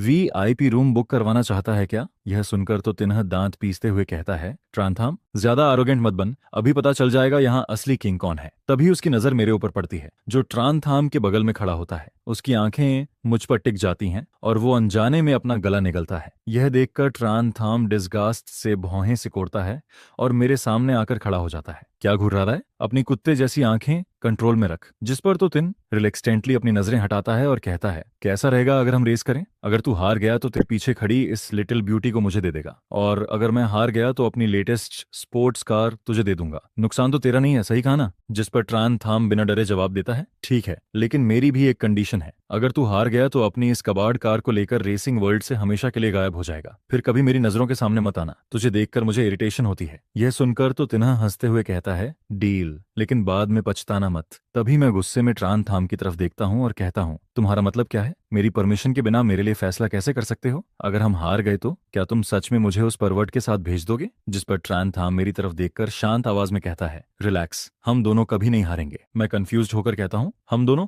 मुझे तो कार चलानी भी नहीं आती। लेकिन ट्रान थाम बस मुस्कुराता है, फिर मेरी तरफ हाथ हिलाकर चेंजिंग रूम की तरफ चला जाता है। मैं उसके पीछे चिल्लाता हूँ, मैं मजाक नहीं कर रहा, मत जाओ। जिस पर वो पीछे मुड़कर कॉन्फिडेंट स्माइल देता है और कहता है, मैं स्टूडेंट रेसिंग वर्ल्ड का टॉप रेसर हूँ, मुझ पर ट्रस्ट करो। फिर मैं हेलमेट के अंदर से उसकी आंखों में देखता हूँ। उसकी गोल हिरणी जैसी आंखें उम्मीद से भरी होती हैं, जिसे देखकर मेरा दिल अचानक नरम पड़ जाता है। फिर मैं सीट बेल्ट बांध लेता हूँ। यह देखकर ट्रान थाम खुश होकर कहता है, मुझे पता था भाई, ट्रान सबसे बेस्ट है। इसके बाद कार धीरे धीरे स्टार्ट होती है। इंजन की तेज आवाज मेरे कानों में गूंजती है, जिस पर मैं इंस्टिंक्टिवली सीट को कसकर पकड़ लेता हूँ। फिर ट्रान थाम ड्राइव करते हुए पूछता है, जानते हो कॉलेज टाइम में मैंने रेसिंग क्यों शुरू की थी? क्योंकि इस ट्रैक पर फुल स्पीड में दौड़ते हुए ऐसा लगता है जैसे सारी परेशानियां पीछे छूट जाती हैं, सारी सैडनेस हवा में उड़ जाती है, और मैं चाहता हूं कि तुम भी वही फील करो। इतना कहते ही कार तीर की तरह आगे निकल जाती है। स्ट्रॉन्ग फोर्स मुझे सीट से चिपका देती है। दोनों तरफ के सीन्स पागलों की तरह पीछे भागते नजर आते हैं, और अचानक मुझे लगता है जैसे दुनिया की सारी इंसल्ट्स, बूलिंग और गालियां गायब हो गई हों। इस वक्त मुझे सिर्फ हवा और अपनी हार्ट बीट सुनाई देती है। ट्रैक पर दोनों कार्स एक दूसरे के बेहद करीब दौड़ रही होती हैं, जिस पर मैं ट्रान थाम के सीरियस साइड प्रोफाइल को देखता हूं और मेरा दिल तेजी से धड़कने लगता है। रेस अब सिर्फ आखिरी आधे लैप पर पहुंच चुकी होती है तो तिन की कार लगातार पीछे से हमारा पीछा कर रही होती है। तभी अचानक इंजन की जोरदार रोअर सुनाई देती है, जिस पर तान थाम एक्सेलरेटर पूरी ताकत से दबा देता है, और फिर हमारी कार सबसे पहले फिनिश लाइन क्रॉस कर जाती है। इसके बाद मैं और ट्रान थाम हेलमेट उतारकर कार से नीचे उतरते हैं तो तिन गुस्से में खून थूकते हुए बाहर आता है, जिस पर ट्रान थाम कोल्ड टोन में कहता है, तेरी कार मुझे नहीं चाहिए, इसकी परफॉर्मेंस बहुत बेकार है, मेरे लायक नहीं। लेकिन अपना प्रॉमिस याद रखना, अपना ये कबाड़ उठाकर रेसिंग वर्ल्ड से दफा हो जा, आगे से मेरी नजरों के सामने मत दिखना। यह सुनकर तोतिन गुस्से में कहता है, ठीक है त्रंथम, तू बहुत लकी है, बस दुआ कर हमेशा इतना एरोगेंट रह पाए। जिस दिन नीचे गिरेगा ना, उस दिन बहुत बुरा हाल होगा। इसके बाद त्रंथम मेरी तरफ देखकर कहता है, चलो यहाँ से, यहाँ की हवा भी खराब लग रही है। फिर मैं उसके पीछे पीछे ट्रैक से बाहर निकलता हूँ। रास्ते में वो हंसते हुए पूछता है, तो अभी की रेसिंग कैसी लगी? डर के मारे उल्टी तो नहीं आने लगी? जिस पर मैं धीरे से जवाब देता हूँ, बुरा नहीं था, सच में इतनी तेज स्पीड में दौड़ते हुए सारी दुख भरी बातें भूल जाती हैं। फिर मैं उसकी तरफ देखकर पूछता हूँ, लेकिन ट्रान थाम, तुम आखिर किस बात से इतने दुखी हो? ऐसी कौन सी चीज है जिसे भूलने के लिए तुम्हें इतनी डेंजरस स्पीड चाहिए? जिस पर वो बस हल्का सा हंसता है। फिर थोड़ी देर बाद वो कहता है, इतनी रात हो गई है, चलो मैं तुम्हें घर छोड़ देता हूँ। मैं धीरे से कहता हूँ, आज सच में थैंक्स, तुमने मेरी बहुत हेल्प की। जिस पर वो कैजुअली जवाब देता है, इतना सीरियस मत बनो, वैसे भी तुमने भी तो मेरी हेल्प की और हम दोनों ने मिलकर तो तिन को हराया। मैं ऑकवर्ड होकर कहता हूँ, लेकिन मैंने क्या किया? मैं तो बस पैसेंजर सीट पर बैठकर सीट बेल्ट पकड़े रहा। यह सुनकर ट्रान थाम मुस्कुराता है और कहता है, क्योंकि तुम मेरे साथ थे इसलिए मुझे सेफ फील हो रहा था। मैं थोड़ा शॉक्ड होकर पूछता हूँ, सच में? जिस पर वो हंसते हुए कहता है, तो फिर मुझे प्रॉपर्ली थैंक्स बोलना पड़ेगा। मैं भी हल्का मुस्कुराकर कहता हूँ, ठीक है, तुम्हारा हिस्सा नहीं भूलूंगा। इसके बाद कार जल्दी ही मेरे घर के सामने पहुंच जाती है। फिर ट्रान थाम एक्साइटेड होकर कहता है, कल मिलते हैं। मैं भी उसे देखकर कहता हूँ, कल मिलते हैं ट्रान थाम। जिस पर वो कार से उतरकर उम्मीद भरी नजरों से मुझे घर के अंदर जाते हुए देखता रहता है। फिर मैं उसे हाथ हिलाकर ऊपर चला जाता हूँ। अगले दिन स्कूल में ट्रान थाम मेरे डेस्क पर ब्रेकफास्ट रख देता है। गुड मॉर्निंग भाई ट्रान, तुम्हारे लिए ब्रेकफास्ट लाया हूँ। जिस पर मैं उसकी अचानक इतनी केयर देखकर थोड़ा ऑकवर्ड फील करता हूँ और कहता हूँ, मैं खा चुका हूँ, तुम खुद खा लो। लेकिन वो तुरंत जवाब देता है, तुम्हारे लिए खरीदा है, तुम इतने पतले हो और मॉर्निंग क्लासेस भी इतनी लंबी होती हैं, बाद में भूख लगे तो खा लेना, वेस्ट मत करना। तभी क्लास बेल बजती है और पहला लेक्चर फिजिक्स का होता है। फिजिक्स टीचर एक फेमस यूनिवर्सिटी से ग्रेजुएट होता है और उसकी टीचिंग इतनी लॉजिकल होती है कि जरा सा ध्यान हटे तो पूरा लेक्चर समझ से बाहर हो जाता है। फिर लंच ब्रेक तक मुझे एहसास होता है कि आज BUINUHUEN स्कूल नहीं आई। जिस पर मैं फोन निकालकर उसे मैसेज करता हूँ, लेकिन काफी देर तक कोई रिप्लाई नहीं आता। पूरी सुबह ट्रान थाम डेस्क पर सिर रखकर सोता रहता है। तभी लंच बेल बजने से पहले तालाम लाम एक्साइटमेंट में कहती है, चिथाम उठो ना, बाहर एक नई हॉटपॉट शॉप खुली है, अभी उसकी पॉपुलैरिटी बहुत हाई चल रही है, चलो साथ खाने चलते हैं। जिस पर ट्रान थाम धीरे से सिर उठाता है, फिर तालाम लाम को इंडिफरेंट नजरों से देखकर खड़ा हो जाता है और मेरा हाथ पकड़कर कहता है, चलो भूख लगी है, साथ खाने चलते हैं। क्योंकि ट्रान थाम पहले से ही स्कूल का फेमस पर्सन होता है और ऊपर से मेरा अपीयरेंस भी काफी हैंडसम होता है, इसलिए हम तीनों जब साथ चलते हैं तो जल्दी ही पूरे कैंपस का अटेंशन हमारी तरफ आ जाता है। लेकिन तभी दूर से मुझे एक फेमिलियर फिगर दिखाई देती है। वो BUINUYN होती है। उसके लंबे सिल्की बाल कंधों पर बिखरे होते हैं और उसकी आंखें हल्की लाल दिख रही होती हैं। फिर उसकी नजर मुझ पर और मेरे बगल में खड़ी TRANTHAM पर पड़ती है, जिसे देखकर वो तुरंत अपनी नजरें चुरा लेती है और चुपचाप हमारे पास से निकल जाती है। मुझे अपनी इंस्टिंक्ट से साफ फील हो जाता है कि BUINUY के साथ जरूर कुछ हुआ है, जिस पर मैं TRANTHAM और बाकी लोगों से कहता हूँ, तुम लोग जाओ, मैं नहीं आ रहा। इतना कहकर मैं पीछे मुड़कर जाने लगता हूँ। तभी TRANTHAM अचानक मुझे रोकते हुए कहता है, रुको, तुम BUINUY के पीछे जाने वाले हो ना? जिस पर मैं बिना झिझके जवाब देता हूँ, हाँ, तुम लोग खाना खाने जाओ, मेरी चिंता मत करो, मैं जाकर देखता हूँ उसे क्या हुआ है। यह सुनते ही ट्रान थाम की आंखें लाल होने लगती हैं। वो लगातार मुझे घूरते हुए कहता है, अगर अभी तुम उसके पास गए तो फिर वापस मेरे पास मत आना। उसकी बात सुनकर मुझे उसका पुराना स्टबर्न और कंट्रोलिंग बिहेवियर याद आने लगता है, लेकिन इस बार मैं उसकी धमकी की परवाह नहीं करता। फिर मैं सीधा पीछे मुड़कर BUINUYN की तरफ चल देता हूँ, जिस पर पीछे से TAJLAMLAM कहती है, चीत हम छोड़ो ना, हम दोनों चलते हैं। वो ना आए तो ज्यादा अच्छा है। लेकिन ट्रान थाम कुछ नहीं बोलता, बस वहीं खड़ा मुझे जाते हुए देखता रहता है। इसके बाद मैं BUINUYN के पास पहुंचकर पूछता हूँ, तुम ठीक हो ना, कुछ हुआ है क्या? लेकिन वो सिर झुकाकर धीरे से कहती है, नहीं कुछ नहीं, बस थोड़ा अनकंफर्टेबल फील हो रहा है, शायद हल्का फीवर है, इसलिए लीव लेकर दवा लेने गई थी। तुम्हारा मैसेज देख लिया था, थैंक्स। यह सुनकर मेरी नजर उसके चेहरे के दाईं तरफ जाती है।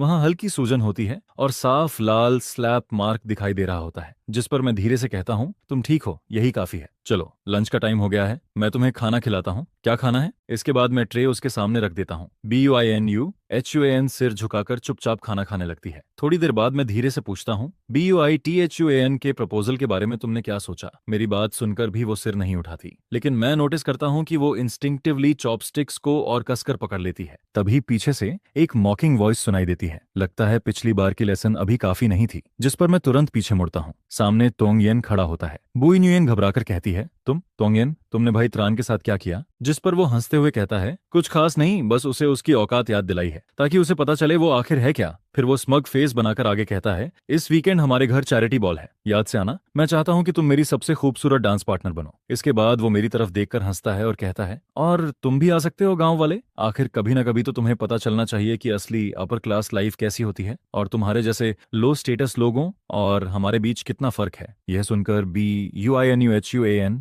जल्दी से मेरी तरफ मुड़ती है और कहती है, भाई TRAN, इसकी बकवास मत सुनो, ये हमेशा ऐसे ही बेहुदा बातें करता है। जिस पर मैं धीरे से पूछता हूँ, क्या ये तुम्हें थ्रेटन कर रहा है? वो तुरंत सिर हिलाकर कहती है, नहीं, ऐसा कुछ नहीं है। लेकिन तभी मैं उसकी आंखों में डर साफ देख लेता हूँ। फिर मैं बिना हिचकिचाए कहता हूँ, इस वीकेंड मैं तुम्हारे साथ चलूंगा। यह सुनकर BUINUHUAN घबरा जाती है और कहती है, भाई TRAN, मैं तुम्हें इन कॉम्प्लिकेटेड चीजों में नहीं घसीटना चाहती, तुम्हें नुकसान हो सकता है। जिस पर हल्की स्माइल के साथ कहता हूँ, रिलैक्स, कुछ नहीं होगा, मैं तुम्हें अकेले उन भेड़ियों के बीच नहीं छोड़ सकता। मेरी बात सुनते ही वो धीरे से सिर उठाती है। उसके चेहरे पर जो डर और सैडनेस होती है, उसकी जगह अब हल्की सेटिस्फाइड स्माइल आ जाती है। लंच ब्रेक खत्म होने के बाद भी ट्रान थाम की सीट खाली पड़ी रहती है। मैं उसे कई बार कॉल करता हूँ, लेकिन उसका फोन कनेक्ट ही नहीं होता। आखिरकार मैं फोन साइड में रख देता हूँ, क्योंकि मुझे पता होता है कि इस वक्त और भी जरूरी काम है। फिर सैटरडे नाइट आते ही मैं तय समय पर प्राइवेट क्लब के आउटडोर डांस हॉल में पहुंच जाता हूँ। जिस चैरिटी गाला की बात तोंगयेन ने की थी, वो दरअसल NCT के नए राइजिंग टेक्नोलॉजी ग्रुप की तरफ से ऑर्गेनाइज किया गया बिजनेस पार्टी होती है। मेन हॉल के बीचों बीच ट्रान फैमिली का कपल लग्जरी आउटफिट में खड़ा होता है। पिछले कई सालों से वो चैरिटी एक्टिविटीज में काफी एक्टिव रहे होते हैं। तभी मेरी नजर तोंगयेन और तोंग नाक पर पड़ती है। दोनों एक्सपेंसिव सूट पहनकर फेक क्लासी एटीट्यूड दिखा रहे होते हैं। हाथ में वाइन ग्लास लिए लगातार रिच गर्ल्स के साथ चीयर्स कर रहे होते हैं। फिर मैं हॉल में कैजुअली घूम रहा होता हूँ कि अचानक मुझे एक बहुत फेमिलियर फिगर दिखाई देती है। वो ट्रान थाम होता है, लेकिन इस वक्त वो लग्जरी सूट में नहीं, बल्कि कैजुअल स्पोर्ट्स वियर पहनकर सोफा पर आराम से बैठा होता है। हाथ में स्नैक्स लिए एक एक करके खाते हुए बेहद लेजी अंदाज में लोगों को देख रहा होता है। मैं शॉक्ड होकर कहता हूँ, ट्रान थाम, तुम यहाँ क्या कर रहे हो? जिस पर वो मेरी तरफ देखकर सार्कास्टिक स्माइल देता है और कहता है, ये सवाल तो मुझे तुमसे पूछना चाहिए, तुम BUINUYEN की वजह से चोरी छिपे यहाँ घुसे हो ना? काफी क्लिंजी हो तुम। फिर वो टीजिंग टोन में कहता है, भाई ट्रान, ऐसे प्लेसेस तक भी उसके पीछे पीछे आ गए? उससे इतना दूर नहीं रह जाता क्या? लेकिन मैं उसकी सार्काज इग्नोर करके पूछता हूँ, मैंने तुम्हें इतने मैसेज किए, रिप्लाई क्यों नहीं किया? मैं सच में तुम्हारे लिए वरीड था। जिस पर वो एरोगेंट फेस बनाकर कहता है, मैं तुम्हें रिप्लाई क्यों दूं? मेरा मन नहीं था, इसलिए नहीं किया। मैं कंफ्यूज्ड होकर कहता हूँ, क्या हम दोस्त नहीं हैं? यह सुनकर वो हंस पड़ता है और कहता है, दोस्त? कैसा दोस्त? नॉर्मल फ्रेंड या बॉयफ्रेंड गर्लफ्रेंड वाला फ्रेंड? मैं जवाब देने ही वाला होता हूँ कि तभी BUINUYN हमारे पास आ जाती है। वो मुझे देखकर कहती है, भाई ट्रान, तुम यहाँ हो, मैं तुम्हें कब से ढूंढ रही थी। जिस पर ट्रान थाम सरकास्टिक टोन में कहता है, वाह यंग मिस, इस बार नया बैकअप टारगेट चुन रही है क्या? अब तुम फैमिली से निकलकर जाओ फैमिली या वॉन्ग फैमिली में जाने का सोच रही हो। फिर वो मॉक करते हुए कहता है, इतने सारे ऑप्शंस देखकर आंखें घूम नहीं रही? ध्यान रखना, ज्यादा ग्रीडी मत बन जाना। यह सुनकर मैं इरिटेटेड होकर कहता हूँ, त्रानथाम, तुम नॉर्मल तरीके से बात नहीं कर सकते? हर बार टांट मारना जरूरी है क्या? तभी तोंग ब्रदर्स भी हमारे पास आ जाते हैं। तोंग नाक मुझे देखकर हंसते हुए कहता है, भाई देखो तो, ये भी यहाँ घुस आया। फिर वो घमंड से कहता है, यूनिवर्सिटी में हमें देख लेना ही तुम्हारी 3 पीढ़ियों की किस्मत है, हमारे लेवल तक पहुंचना तुम्हारे बस की बात नहीं। इसके बाद वो मेरी आउटफिट को देखकर मॉक करता है, ये नकली ब्रांडेड कपड़े कहाँ से खरीदे? फुटपाथ से? पता भी है किस लग्जरी ब्रांड की कॉपी पहनी है? ये सुनकर बुई न्यूयन गुस्से में कहती है, तोंगयन, तुम लोग हद पार कर रहे हो। जिस पर तोंगयन उसकी तरफ देखकर कहता है, न्यूयन, तुम भी इसकी साइड ले रही हो? मैं बस इसे रियलिटी दिखा रहा हूँ ताकि इसे पता चले ये आखिर है क्या। लेकिन इस बार मैं शांत आवाज में जवाब देता हूँ, मैं कौन हूँ, मेरी क्या आइडेंटिटी है, ये डिसाइड करने का हक तुम्हें नहीं है। कम से कम मुझे खुद को साबित करने के लिए दूसरों को नीचा दिखाने या टेल वैगिंग करने की जरूरत नहीं पड़ती। इतना सुनते ही अचानक क्राउड में हलचल मच जाती है। जल्दी देखो, वो एन ग्रुप की प्रेसिडेंट है। क्या मतलब रूमर्स सच थे? इतनी बड़ी कंपनी की CEO एक औरत है? जिस पर टोंग ब्रदर्स की आंखें फैल जाती हैं। फिर दोनों जल्दी से भीड़ में घुसने लगते हैं, लेकिन BNUN कंफ्यूजन भरी नजरों से मेरी तरफ देखने लगती है। तभी क्राउड धीरे धीरे हमारी तरफ आने लगता है और फिर अचानक भीड़ में से एक मिडिल एज्ड वुमन बाहर निकलती है। वो धीरे धीरे चलते हुए सीधे मेरे सामने आकर रुकती है, फिर कोल्ड एक्सप्रेशन के साथ कहती है, तो ये हैं वो क्लासमेट्स जिनसे तुमने नए स्कूल में दोस्ती की है? लगता है नई जगह पर तुम्हारी जिंदगी काफी कलरफुल चल रही है। इतना कहकर वो तुरंत पीछे मुड़कर चली जाती है और उसके जाते ही ट्रांथाम बुइनुयन, तोंग येन, तोंग नाक और वहां मौजूद सारे अपर क्लास लोग शौक में मुझे देखने लगते हैं। अब वहां मौजूद सभी लोग अलग अलग सोच के साथ मुझे घूरने लगते हैं, जिसे देखकर मैं मन ही मन सोचने लगता हूँ, तोंगयन, क्या तुम सच में इतने बेवकूफ हो? अगर मैं सच में कोई बिना बैकग्राउंड वाला मामूली इंसान होता तो आखिर कैसे सीधे इतने कम्पिटिटिव स्कूल थुंगचाओ फर्स्ट हाई स्कूल में ट्रांसफर हो जाता? मेरे पेरेंट्स शुरू से ही एन सिटी के बिजनेस वर्ल्ड के सबसे फेमस और रिस्पेक्टेड लोगों में से होते हैं। मेरी जिंदगी के पहले 4 साल बहुत प्यार और केयर में गुजरते हैं, लेकिन फिर एक टेरेबल कार एक्सीडेंट मेरे फादर की जान ले लेता है। उस हादसे के बाद मेरी माँ पूरी तरह बदल जाती हैं। वो चुप रहने लगती हैं, अकेली रहने लगती हैं और अपना पूरा जीवन फादर के छोड़े हुए बिजनेस में झोंक देती हैं। जब मैं थोड़ा समझदार होता हूँ तब मैं खुद ही फैमिली विला छोड़कर अकेले रहने लगता हूँ, क्योंकि मेरे लिए माँ की मौजूदगी बस नाम की रह गई होती है। वो हो या ना हो, अब फर्क पड़ना बंद हो चुका होता है। तभी मेरी माँ वहां से चली जाती हैं, जिसके बाद ट्रान कपल तुरंत मुस्कुराते हुए मेरे आसपास आ जाते हैं। फिर वो जानबूझकर BUINUYN को मेरे करीब धकेलते हुए कहते हैं, यंग मास्टर जियांग, हमारे नुये और आपकी स्कूल में सबसे अच्छी फ्रेंडशिप है। कभी टाइम मिले तो हमारे घर जरूर आइएगा। अपर क्लास वर्ल्ड हमेशा ऐसा ही होता है। यहाँ लोग किताब के पन्नों से भी तेज साइड बदल लेते हैं। अभी कुछ देर पहले तक यही लोग चुपचाप खड़े होकर तोंग येन को मेरा इंसल्ट करते देख रहे थे, लेकिन अब अचानक सबका एटीट्यूड बदल चुका होता है। यह देखकर मैं बहाना बनाकर बालकनी की तरफ निकल जाता हूँ ताकि थोड़ी फ्रेश एयर ले सकूं। तभी पीछे से ट्रान थाम की आवाज आती है, यहाँ अकेले क्या कर रहे हो? यंग मास्टर जियांग को इतना अटेंशन पसंद नहीं आया क्या? इतने लोग तुम्हें स्पेशल ट्रीट कर रहे थे। जिस पर मैं हल्की स्माइल देकर कहता हूँ, सच कहूं तो मुझे ऐसी चीजें पसंद नहीं है, लेकिन तुम यहाँ क्यों आ गए? यह सुनकर ट्रान थाम रेलिंग पर टिकते हुए कहता है, अंदर के लोग बहुत फेक हैं, सब हवा का रुख देखकर साइड बदलते हैं। उन लोगों को देखते ही इरिटेशन होने लगती है। फिर वो अचानक मेरी तरफ देखकर धीमी आवाज में कहता है, सॉरी, उस दिन मुझे अकेला छोड़कर नहीं जाना चाहिए था। मैं उसकी तरफ हैरानी से देखता हूँ। फिर वो आगे कहता है, मैं और BUINUYN बचपन से एक दूसरे को जानते हैं। वो मेरे लिए बहुत इंपॉर्टेंट फ्रेंड है। उस दिन उसकी हालत देखकर मैं उसे इग्नोर नहीं कर पाया। जिस पर TRANTHAMMSARCATIC स्माइल देता है और कहता है, वाह, तो एन ग्रुप और BUI फैमिली का कनेक्शन पहले से था। सच में परफेक्ट मैच है, स्ट्रॉन्ग फैमिली अलायंस। ये सुनकर मैं इरिटेटेड होकर कहता हूँ, तुम हर बात को नॉर्मल तरीके से क्यों नहीं बोल सकते? हर बार टांट मारना जरूरी होता है क्या? और जब मैं और नुयन मिले थे तब वो BUI फैमिली की नहीं थी। बाद में जाकर उसे अडॉप्ट किया गया था। मेरी बात सुनते ही TRANTHAM कुछ सेकंड के लिए चुप हो जाता है। उसकी आंखों में हल्की सरप्राइजेस दिखाई देती है। क्या BUINUEN अडॉप्टेड डॉटर है? फिर वो अचानक टॉपिक बदलते हुए कहता है, पिछली बार तुमने मुझे अकेले हॉटपॉट खाने भेज दिया था, अब बताओ इस बार उसकी भरपाई कैसे करोगे? मैं उसकी सीधी और बर्निंग गेज देखकर थोड़ा नर्वस हो जाता हूँ। फिर धीरे से पूछता हूँ, तो तुम क्या चाहते हो? जिस पर वो मुस्कुराते हुए कहता है, इस पार्टी का खाना बहुत बेकार है, सिर्फ दिखावा है। चलो अब मैं तुम्हें असली टेस्टी खाना खिलाता हूँ। मैं जल्दी से कहता हूँ, रुको, लेकिन BUINUYN अभी अंदर है, हम ऐसे ही चले जाएंगे? जिस पर TRANTHAMMCMCARFEVAND जी में कहता है, रिलैक्स, अब पूरी दुनिया जान चुकी है कि वो यंग मास्टर जियांग की प्रोटेक्टेड पर्सन है। अंदर वाले लोग अभी उसे खुश करने में लगे होंगे, परेशान करने में नहीं। इतना कहकर वो मेरा हाथ पकड़ता है और बाहर ले जाता है। इसके बाद देर रात हम दोनों एक रोड साइड बारबेक्यू शॉप पर प्लास्टिक टेबल के सामने बैठे होते हैं। फिर ट्रान थाम मुझे देखते हुए पूछता है, अगर तुम सच में एन ग्रुप के हेयर हो, उस वुमन के बेटे हो, तो फिर उस टूटे फूटे अपार्टमेंट में अकेले क्यों रहते हो? जिस पर मैं मुस्कुराकर कहता हूँ, तुम्हें इतना कॉन्फिडेंस कैसे है कि मैं एन ग्रुप का हेयर हूँ? और वैसे भी किसने कहा कि अमीर लोगों को ही बड़ी विला में रहना चाहिए, सुपरकार चलानी चाहिए और हर दिन स्पॉटलाइट में जीना चाहिए? लेकिन ट्रांथाम तुरंत कहता है, टॉपिक मत बदलो, तुम्हारा उस फीमेल सीईओ से क्या रिलेशन है? माँ, रिलेटिव या कुछ और? मैं कुछ देर चुप रहता हूँ, फिर धीरे से कहता हूँ, वो सच में मेरी माँ ने है, लेकिन फादर के जाने के बाद वो पूरी तरह बदल गई। उन्होंने खुद को पूरी तरह बिजनेस में दफना दिया। इतना कहते कहते मैं सिर झुका लेता हूँ। मेरी आवाज में सैडनेस साफ सुनाई देती है। यह देखकर ट्रान थाम भी इमोशनल हो जाता है। उसकी आंखें हल्की लाल हो जाती हैं। वो कुछ कहना चाहता है लेकिन खुद को रोक लेता है। फिर अचानक वो पूछता है, तुम्हें हमारी पहली मुलाकात याद है? मैं कंफ्यूज्ड होकर कहता हूँ, पहली मुलाकात? वो स्कूल में नहीं हुई थी क्या? जिस पर वो तुरंत हंस पड़ता है और कहता है, नहीं, पहली बार तुमने मुझे यूनिवर्सिटी फूड स्ट्रीट में बारबेक्यू खाते हुए देखा था। फिर तुम सीधे आए और मुझे फोर्सफुली किस कर लिया। यह सुनकर मैं उसकी लाल हुई कानों की तरफ देखता हूँ। वो मुझे देखकर मिस्चिवस लेकिन प्राउड स्माइल देता है। फिर अचानक वो सीधा कह देता है, चलो रिलेशनशिप में आते हैं। उसकी बात सुनकर मैं पूरी तरह स्पीचलेस हो जाता हूँ। समझ नहीं आता क्या जवाब दूं। जिस पर वो हंसने लगता है और आखिरकार ऑकवर्ड एटमॉस्फेयर में हमारी बातचीत वहीं खत्म हो जाती है। फिर मंडे मॉर्निंग मैं बहुत जल्दी स्कूल पहुंचता हूँ, लेकिन क्लास में घुसते ही मेरी नजर डेस्क पर रखे ब्रेकफास्ट पर जाती है। वहां एक बेहद खूबसूरती से पैकर्ड सैंडविच, फ्रेश मिल्क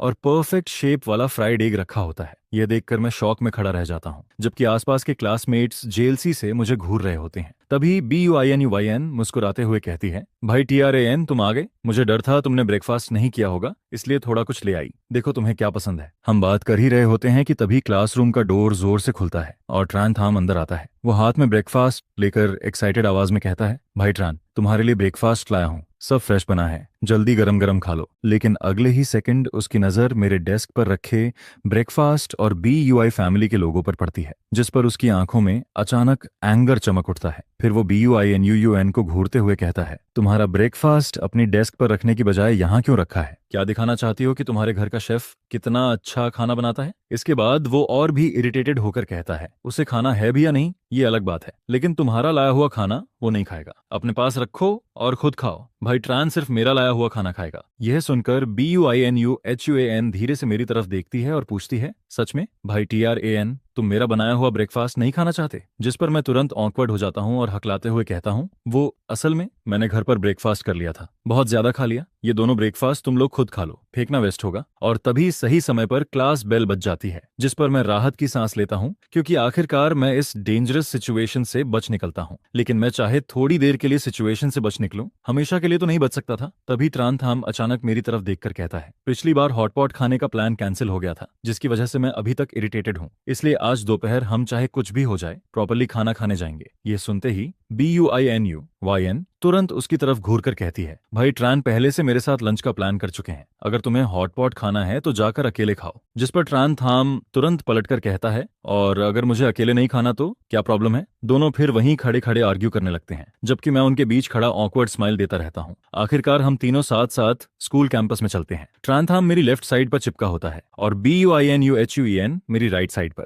यह देखकर आसपास के स्टूडेंट्स शौक में बातें करने लगते हैं, भाई ये लड़का आखिर है कौन? दोनों ब्यूटीज इसके पीछे क्यों घूम रही हैं? तूने इसका फेस नहीं देखा? ऊपर से इसकी वाइब भी अलग है। सुना है इसका एन ग्रुप से कोई कनेक्शन है, तभी तो इसकी रॉयल ऑनरा अलग लगती है। पूरे रास्ते स्कूल में हर तरफ लोग मेरे बारे में बातें करते रहते हैं। चैरिटी पार्टी के बाद अब किसी की हिम्मत नहीं होती मुझे ओपनली इंसल्ट करने की। अब उनकी जगह क्यूरियोसिटी और फेक रिस्पेक्ट ने ले ली होती है। तभी ट्रान थाम बीनी यूएन की तरफ देखकर सार्कास्टिक टोन में कहता है, कुछ लोग दिन के उजाले से भी ज्यादा एनोइंग होते हैं, बिल्कुल सेंस नहीं है। जिस पर बीनी यूएन भी उसे कोल्ड लुक देकर कहती है, असल में कौन थर्ड व्हील है ये अभी तय नहीं हुआ। यह सुनकर मैं और भी ऑकवर्ड हो जाता हूँ। फिर आखिरकार हम हॉटपॉट रेस्टोरेंट पहुंच जाते हैं, लेकिन अंदर जाकर भी दोनों मेरा हाथ छोड़ने को तैयार नहीं होते। रेस्टोरेंट के अंदर हम तीनों बॉइलिंग हॉटपॉट के आसपास बैठ जाते हैं। तभी BUINUYN बड़ी केयर के साथ लैम्ब मीट पकाकर मेरे बाउल में डालने लगती है। भाई ट्रान, थोड़ा ज्यादा मीट खाओ, तुम बहुत पतले हो गए हो। लेकिन यह देखकर ट्रान थाम तुरंत इरिटेटेड हो जाता है। क्या इसके हाथ टूट गए हैं? खुद नहीं खा सकता क्या, जो तुम इसे ऐसे सर्व कर रही हो? लेकिन BUINUUN उसकी बातों को पूरी तरह इग्नोर करके लगातार मेरे बाउल में खाना डालती रहती है, जिस पर ट्रान थाम जीभ क्लिक करता है, फिर अचानक हाथ बढ़ाकर मेरे बाउल से सारा मीट उठाकर अपने बाउल में डाल लेता है और फिर BUINUYN की तरफ प्रोवोकेटिव स्माइल देकर कहता है, थैंक्स, मैं भी सोच रहा था टेस्ट करके देखूं मीट टफ तो नहीं है। यह देखकर BUINUYN की आंखें इरिटेशन से भर जाती हैं। तभी रेस्टोरेंट का डोर खुलता है और अंदर तोंग यन और तोंग नाक आते हैं। तोंग नाक तुरंत कहता है, भरीम भाई देखो, नुयन भी यहाँ है। हम तीनों एक साथ पीछे मुड़ते हैं और उसी वक्त हमारी नजरें उनसे टकरा जाती हैं, जिस पर तोंग येन फेक स्माइल के साथ हमारी टेबल की तरफ आता है और कहता है, वाह नुयन, क्या कोइंसिडेंस है, तुम भी यहाँ हॉटपॉट खाने आई हो। फिर वो मेरी तरफ देखकर कहता है, भाई तान भी यहाँ है, एंड प्रेसिडेंट को मेरी तरफ से ग्रीटिंग्स जरूर कहना। लेकिन यह सुनते ही ट्रान थाम उसे साइड आई देता है और हंसते हुए कहता है, अगर तुम्हें पिटवाकर हॉस्पिटल पहुंचा दूं ना तो उनकी हेल्थ और भी अच्छी हो जाएगी। फिर वो कोल्ड टोन में आगे कहता है, क्या हुआ, यंग मास्टर तोंग भी ट्राई करना चाहता है? यह सुनकर तोंग येन का एक्सप्रेशन ऑकवर्ड हो जाता है, लेकिन फिर भी वो फेक स्माइल बनाए रखता है। हाँ हाँ, मिस ट्रान सच में मजाक करना जानती हैं। ठीक है, आप लोग आराम से खाना खाइए, मैं डिस्टर्ब नहीं करूंगा। इतना कहकर वो तोंग नाक का कॉलर पकड़ता है और उसे बाहर खींच कर ले जाता है। रेस्टोरेंट से बाहर निकलते ही तोंग नाक इरिटेटेड होकर कहता है, भाई हमें निकलने की क्या जरूरत थी, मैं तो काफी समय से इस रेस्टोरेंट में खाना खाना चाहता था, बड़ी मुश्किल से हमारी टर्न आई थी। जिस पर तोंग येन गुस्से में कहता है, तुम्हें कुछ समझ आता भी है, वो लोग हमें अपनी नजरों में रखने लायक भी नहीं समझते। फिर वो दांत पीसते हुए कहता है, भाई ट्रान ट्रान थाम और वो BUINUN, तुम सब इंतजार करो, एक दिन मैं तुम सबको आज की इंसल्ट की भारी कीमत चुकवाऊंगा। वहीं दूसरी तरफ रेस्टोरेंट के अंदर BUINUN टेंशन भरे एक्सप्रेशन के साथ मेरी तरफ देखती है। भाई ट्रान, वो तोंग येन बहुत डेंजरस इंसान है, वो छोटी छोटी बातें दिल में रखता है और रिवेंज जरूर लेता है। पार्टी में उसकी इतनी इंसल्ट हुई थी, वो इतनी आसानी से हार नहीं मानेगा। मुझे डर है वो तुम्हें हर्ट करने की कोशिश करेगा। लेकिन ट्रान थाम बिल्कुल केयरलेस एक्सप्रेशन के साथ कहता है, आने दो उसे, मैं भी देखना चाहता हूँ तुम फैमिली आखिर कर क्या सकती है। वो लोग बस ट्रान फैमिली के पीछे घूमने वाले पैरासाइट्स हैं। फिर वो एरोगेंट स्माइल देकर कहता है, अगर वो यहाँ ट्रबल करने आया तो मैं उसे खुद जमीन पर गिरा दूंगा। यह सुनकर BUINUN धीरे से कहती है, भाई ट्रान के आसपास वैसे भी पहले से काफी ट्रबल है, अगर तोंगियन कुछ करने आया तो शायद लाइन लगानी पड़ेगी। फिर वो मेरी तरफ सीरियसली देखकर कहती है, कुछ दिन के लिए तुम आंटी के पास वापस चले जाओ या सीधे एन फैमिली विला में शिफ्ट हो जाओ, वहां सिक्योरिटी गार्ड्स और सर्वेंट्स हैं, कम से कम सेफ तो रहोगे। अगर फिर से पिछली बार जैसे स्ट्रीट थग्स मिल गए तो। लेकिन यह सुनते ही ट्रान थाम इरिटेटेड होकर कहता है, उस ठंडी और लाइफलेस विला में वापस जाकर क्या करेगा, दूसरों के मूड देखकर जिंदगी जिएगा क्या। फिर वो अचानक कॉन्फिडेंटली कहता है, इससे अच्छा ये मेरे साथ रहने आ जाए, मेरे घर की सिक्योरिटी टॉप क्लास है, और अगर तोंगियन और उसके यूजलेस फॉलोअर्स आए ना तो मैं सबको जमीन चटा दूंगा, कोई इसकी तरफ आंख उठाकर भी नहीं देख पाएगा। उन दोनों की बातें सुनकर मैं चुपचाप सोच में पड़ जाता हूँ, क्योंकि मुझे पता होता है कि तान थाम गलत नहीं कह रहा। अगर तोंगियन एक बार मेरे खिलाफ चाल चल सकता है तो दूसरी और तीसरी बार भी जरूर करेगा, और मैं हर वक्त तान थाम के साथ नहीं रह सकता। इसके बाद घर लौटते वक्त एटमॉस्फेयर काफी हैवी हो जाता है। तोंगियन की वजह से अब तान थाम और BUINUN भी आर्ग्यू नहीं करते। रात को मैं सोफा पर बैठकर काफी देर तक सोचता रहता हूँ, फिर आखिरकार एक नंबर डायल करता हूँ। कुछ लंबी रिंगिंग के बाद एक मिडिल एज्ड वुमन की आवाज सुनाई देती है, हेलो। मैं धीरे से कहता हूँ, माँ मैं हूँ भाईतान। जिस पर दूसरी तरफ से काम आवाज आती है, ओह तुम हो, कोई काम था, मैं अभी बहुत बिजी हूँ। मैं कुछ सेकंड चुप रहता हूँ, फिर धीरे से कहता हूँ, कुछ दिनों के लिए मेन हाउस वापस आना चाहता हूँ, क्या मैं आ सकता हूँ? जिस पर वो जवाब देती हैं, मैं अभी बिजनेस ट्रिप पर बाहर हूँ, चाची जियांग के भी कुछ जरूरी काम चल रहे होते हैं। जिस पर वो इन दिनों मेन हाउस में नहीं रहती हैं, वहाँ अभी कोई भी नहीं होता है, इसलिए अगर कोई जरूरी बात ना हो तो ख्वान हांग वापस चला जाता है। फोन के अंदर से आती उस औरत की ठंडी आवाज सुनकर मेरे दिल में अचानक से एक अजीब सी कसक उठती है, जिस पर मैं चुपचाप फोन काट देता हूँ। फिर मैं पास रखी फैमिली एल्बम में लगी तस्वीरों को देखता हूँ और हल्का सा सांस छोड़ देता हूँ। इसी बीच फोन की स्क्रीन पर अचानक मैसेज पॉपअप होता है, जो ट्रान थाम का होता है। कल शाम लाम की रेसिंग कंपटीशन है, आना ट्रान, क्या तुम मेरे साथ देखने चलोगे? उसका मैसेज देखकर मैं हल्का सा मुस्कुराता हूँ। ट्रान थाम हमेशा से ऐसी ही दबंग तरीके से बात करती है, जो बोलती है वही फाइनल होता है, जिसके जवाब में मैं सिर्फ इतना रिप्लाई करता हूँ, ठीक है।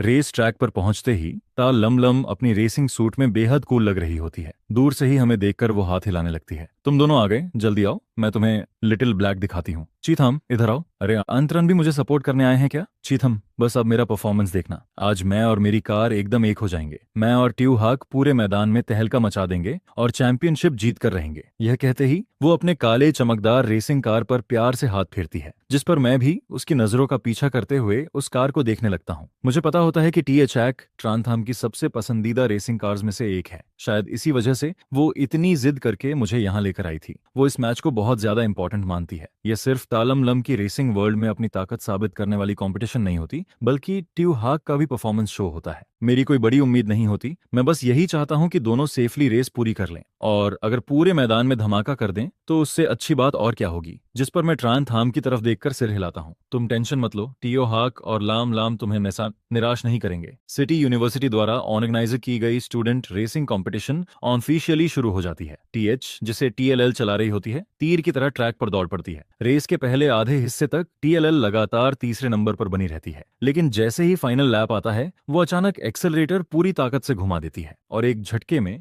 दूसरे नंबर वाली कार को पीछे छोड़ देती है। यह देखकर मैं और ट्रांथाम एक्साइटमेंट में जोर से चिल्लाने लगते हैं, बहुत बढ़िया, ओवरटेक कर लिया, बस थोड़ा सा और, अब पहला नंबर आने ही वाला है। लेकिन तभी जैसे ही टीओएचआक मोड़ पार करती है और अगले ही पल फर्स्ट पोजीशन लेने वाली होती है, अचानक कार का कंट्रोल बिगड़ जाता है। कार सीधा ट्रैक के बाहरी किनारे की तरफ फिसलती चली जाती है। अगले ही सेकंड एक जोरदार धमाका होता है। टीएचआक का दाहिना हिस्सा बैरियर से भयंकर तरीके से टकरा जाता है। काला धुआं कार से निकलने लगता है और लाल आग कुछ ही सेकंड में आधी कार को अपनी चपेट में ले लेती है।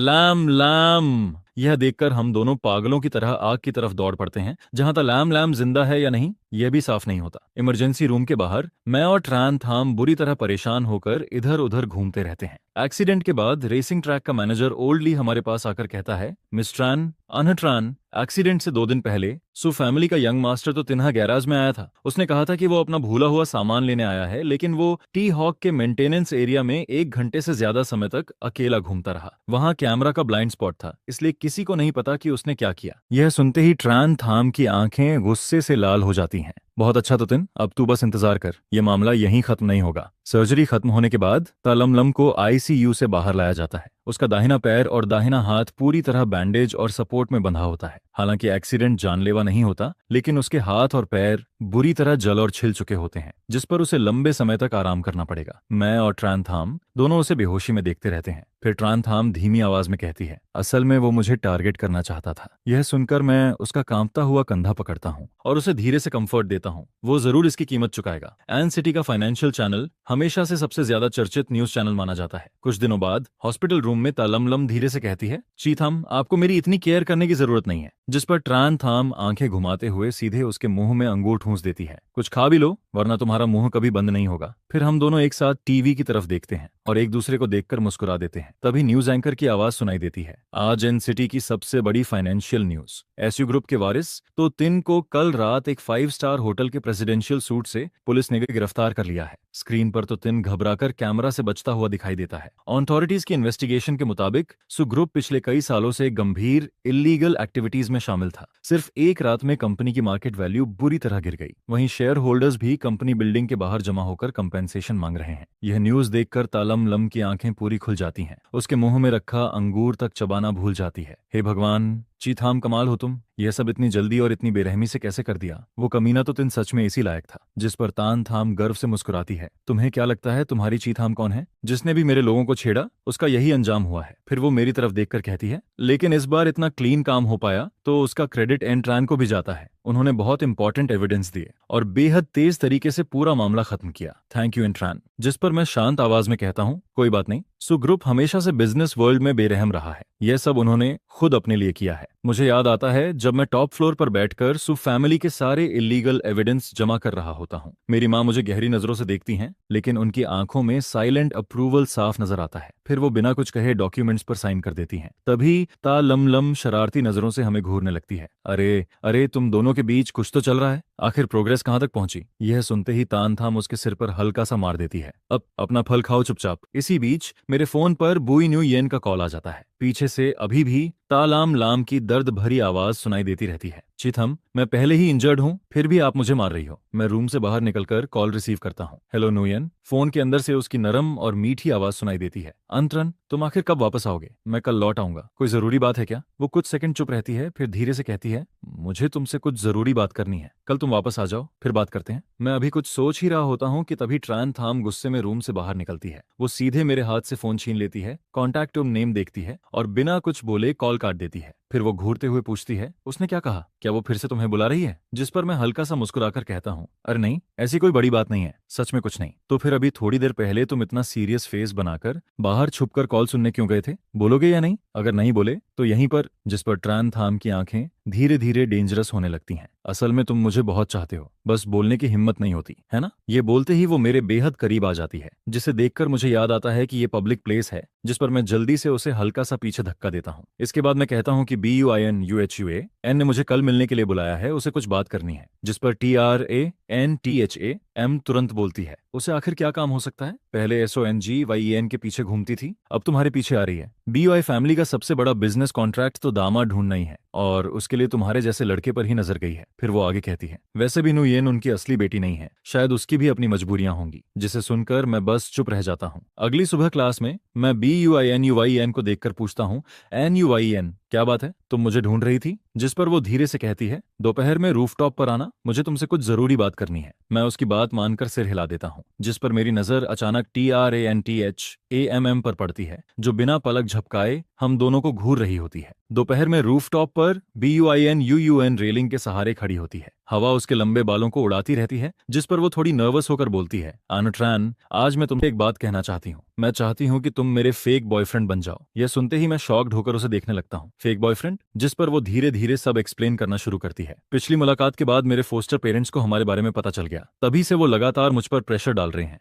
तुम जानते ही हो मैं उनकी असली बेटी नहीं हूँ। इतने सालों से वो मुझे सॉन्गयेन के साथ रहने के लिए मजबूर करते रहे हैं, लेकिन उस इंसान से मुझे नफरत है। इसलिए मैं चाहती हूँ कि तुम बस थोड़ी एक्टिंग कर दो। अगर उन्हें लगेगा कि मेरा पहले से बॉयफ्रेंड है तो शायद वो मुझे फोर्स करना बंद कर देंगे। अगर तुम नहीं चाहो तो कोई बात नहीं। यह बोलते बोलते BUINUYEN उदास होकर सिर नीचे कर लेती है, जिसे देखकर मुझे वो दिन याद आता है जब उसने मेरे लिए सबके सामने स्टैंड लिया था। जिस पर मैं आखिर कह देता हूँ, ठीक है, मैं तुम्हारी मदद करूंगा, लेकिन हम सिर्फ फेक रिलेशनशिप में रहेंगे, असली नहीं। यह सुनते ही वो खुश होकर बोलती है, थैंक यू आनुट्रान, मैं समझती हूँ। इसके बाद हम दोनों एक आगे और एक पीछे स्टेयर्स से नीचे उतरते हैं। तभी अचानक सामने ट्रान थाम खड़ी मिलती है। अंतरन, तुम वापस आ गए? बुइनुयेन यह बोलते ही जानबूझकर मेरे करीब आ जाती है और ट्रन थाम की तरफ प्रोवोकेटिव नजरों से देखने लगती है।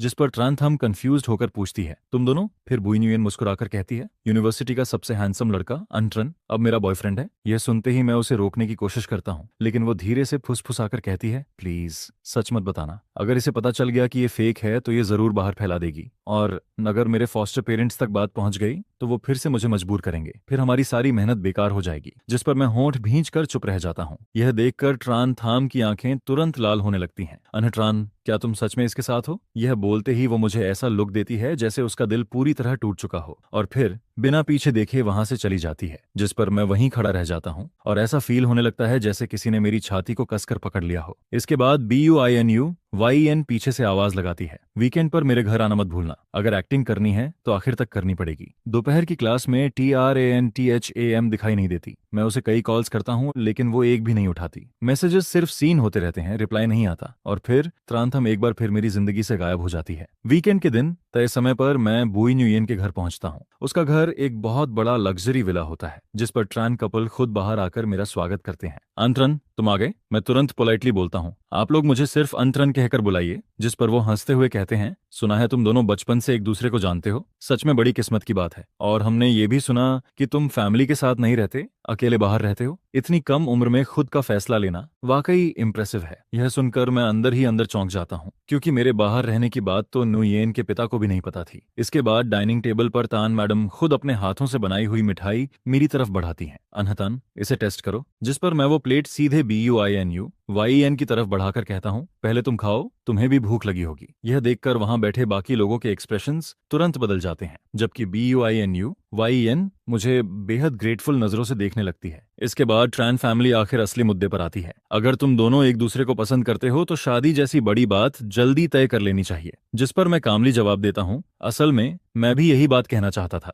मैं और न्यूयेन पहले ही डिस्कस कर चुके हैं। ग्रेजुएशन के बाद हम दोनों अमेरिका में आगे पढ़ाई करने जाएंगे। शादी की सेरेमनी फिलहाल जरूरी नहीं है। जब हमारा करियर स्टेबल हो जाएगा तब शादी करना भी देर नहीं होगी। और यही मेरी माँ की भी राय है। उनका मानना है कि यंग लोगों को पहले अपना करियर बनाना चाहिए। ये सुनते ही वहां मौजूद सभी लोग चुप हो जाते हैं। हालांकि उनके चेहरे साफ खराब दिखाई देते हैं, लेकिन फिर भी कोई कुछ नहीं बोलता। जिस पर BUINUHUAN धीरे से राहत की सांस लेती है और मुझे थैंकफुल नजरों से देखने लगती है। लेकिन इस पूरे समय मेरे दिमाग में सिर्फ TRANTHAMM का चेहरा घूमता रहता है। उसकी लाल आंखें और वो टूटा हुआ एक्सप्रेशन, जैसे किसी ने मेरे दिल में सुई चुभा दी हो। आखिरकार ये फेक ड्रामा खत्म हो जाता है। जैसे ही मैं विला से बाहर निकलता हूँ, तुरंत फोन निकालकर ट्रांथाम को बार बार कॉल करने लगता हूँ। लेकिन दूसरी तरफ हमेशा वही कोल्ड रोबोटिक वॉइस सुनाई देती है। The number you are trying to call is currently unavailable. जिस पर मैं फोन को इतनी जोर से पकड़ लेता हूँ कि मेरी उंगलियां तक सफेद पड़ जाती हैं। ये तीसरा दिन था जब वो पूरी तरह गायब थी, और पहली बार मुझे इतनी ज्यादा घबराहट फील हो रही थी। मैं उसे बहुत अच्छी तरह जानता हूँ। ऊपर से वो बेहद वाइल्ड और एरोगेंट दिखाई देती है, जैसे पूरे शरीर पर कांटे लगे हों। लेकिन असल में वो सब उस कोल्ड ब्लडेड फैमिली की वजह से था जिसने उसे हमेशा मजबूर किया, और मैं उन गिने चुने लोगों में से था जो उसके दिल तक पहुंच पाए थे। लेकिन अब सिर्फ BUINUYN की मदद करने के लिए मैंने खुद अपने हाथों से उसे फिर उसी अंधेरे में धक्का दे दिया। मैं सीधे उसके अपार्टमेंट पहुंचता हूं और धीरे से दरवाजा नॉक करता हूं। त्रानथाम, मैं हूं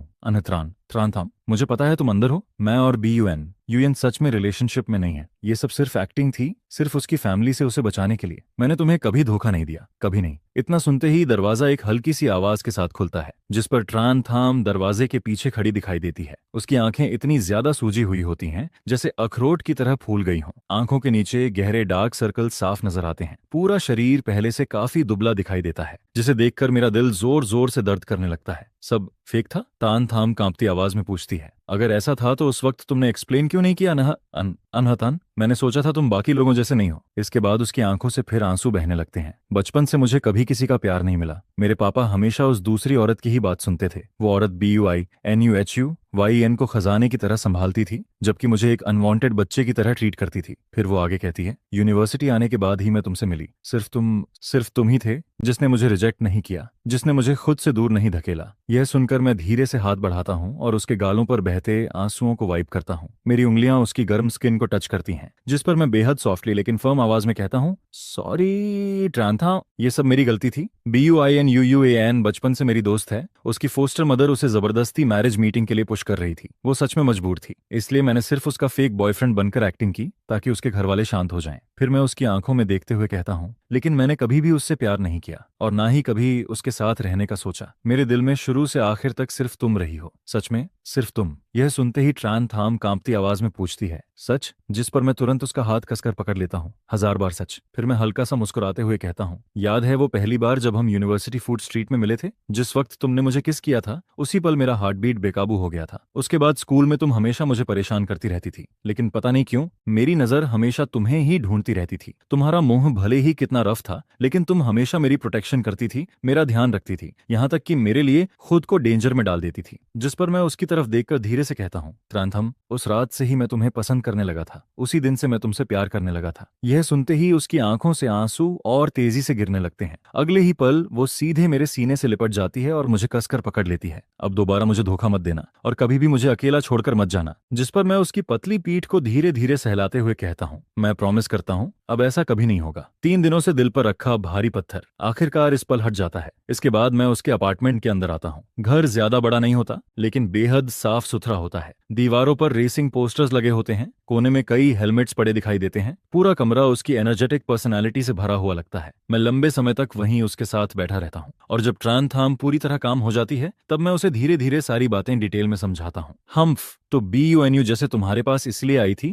क्योंकि कोई उसका पीछा कर रहा था, और वो चाहती थी कि तुम उसका फेक बॉयफ्रेंड बनो। जिस पर मैं सिर हिलाकर हाँ कहता हूँ। तभी थोड़ी देर बाद डोरबेल बजती है। मैं जाकर दरवाजा खोलता हूँ और सामने BUNU खड़ी दिखाई देती है।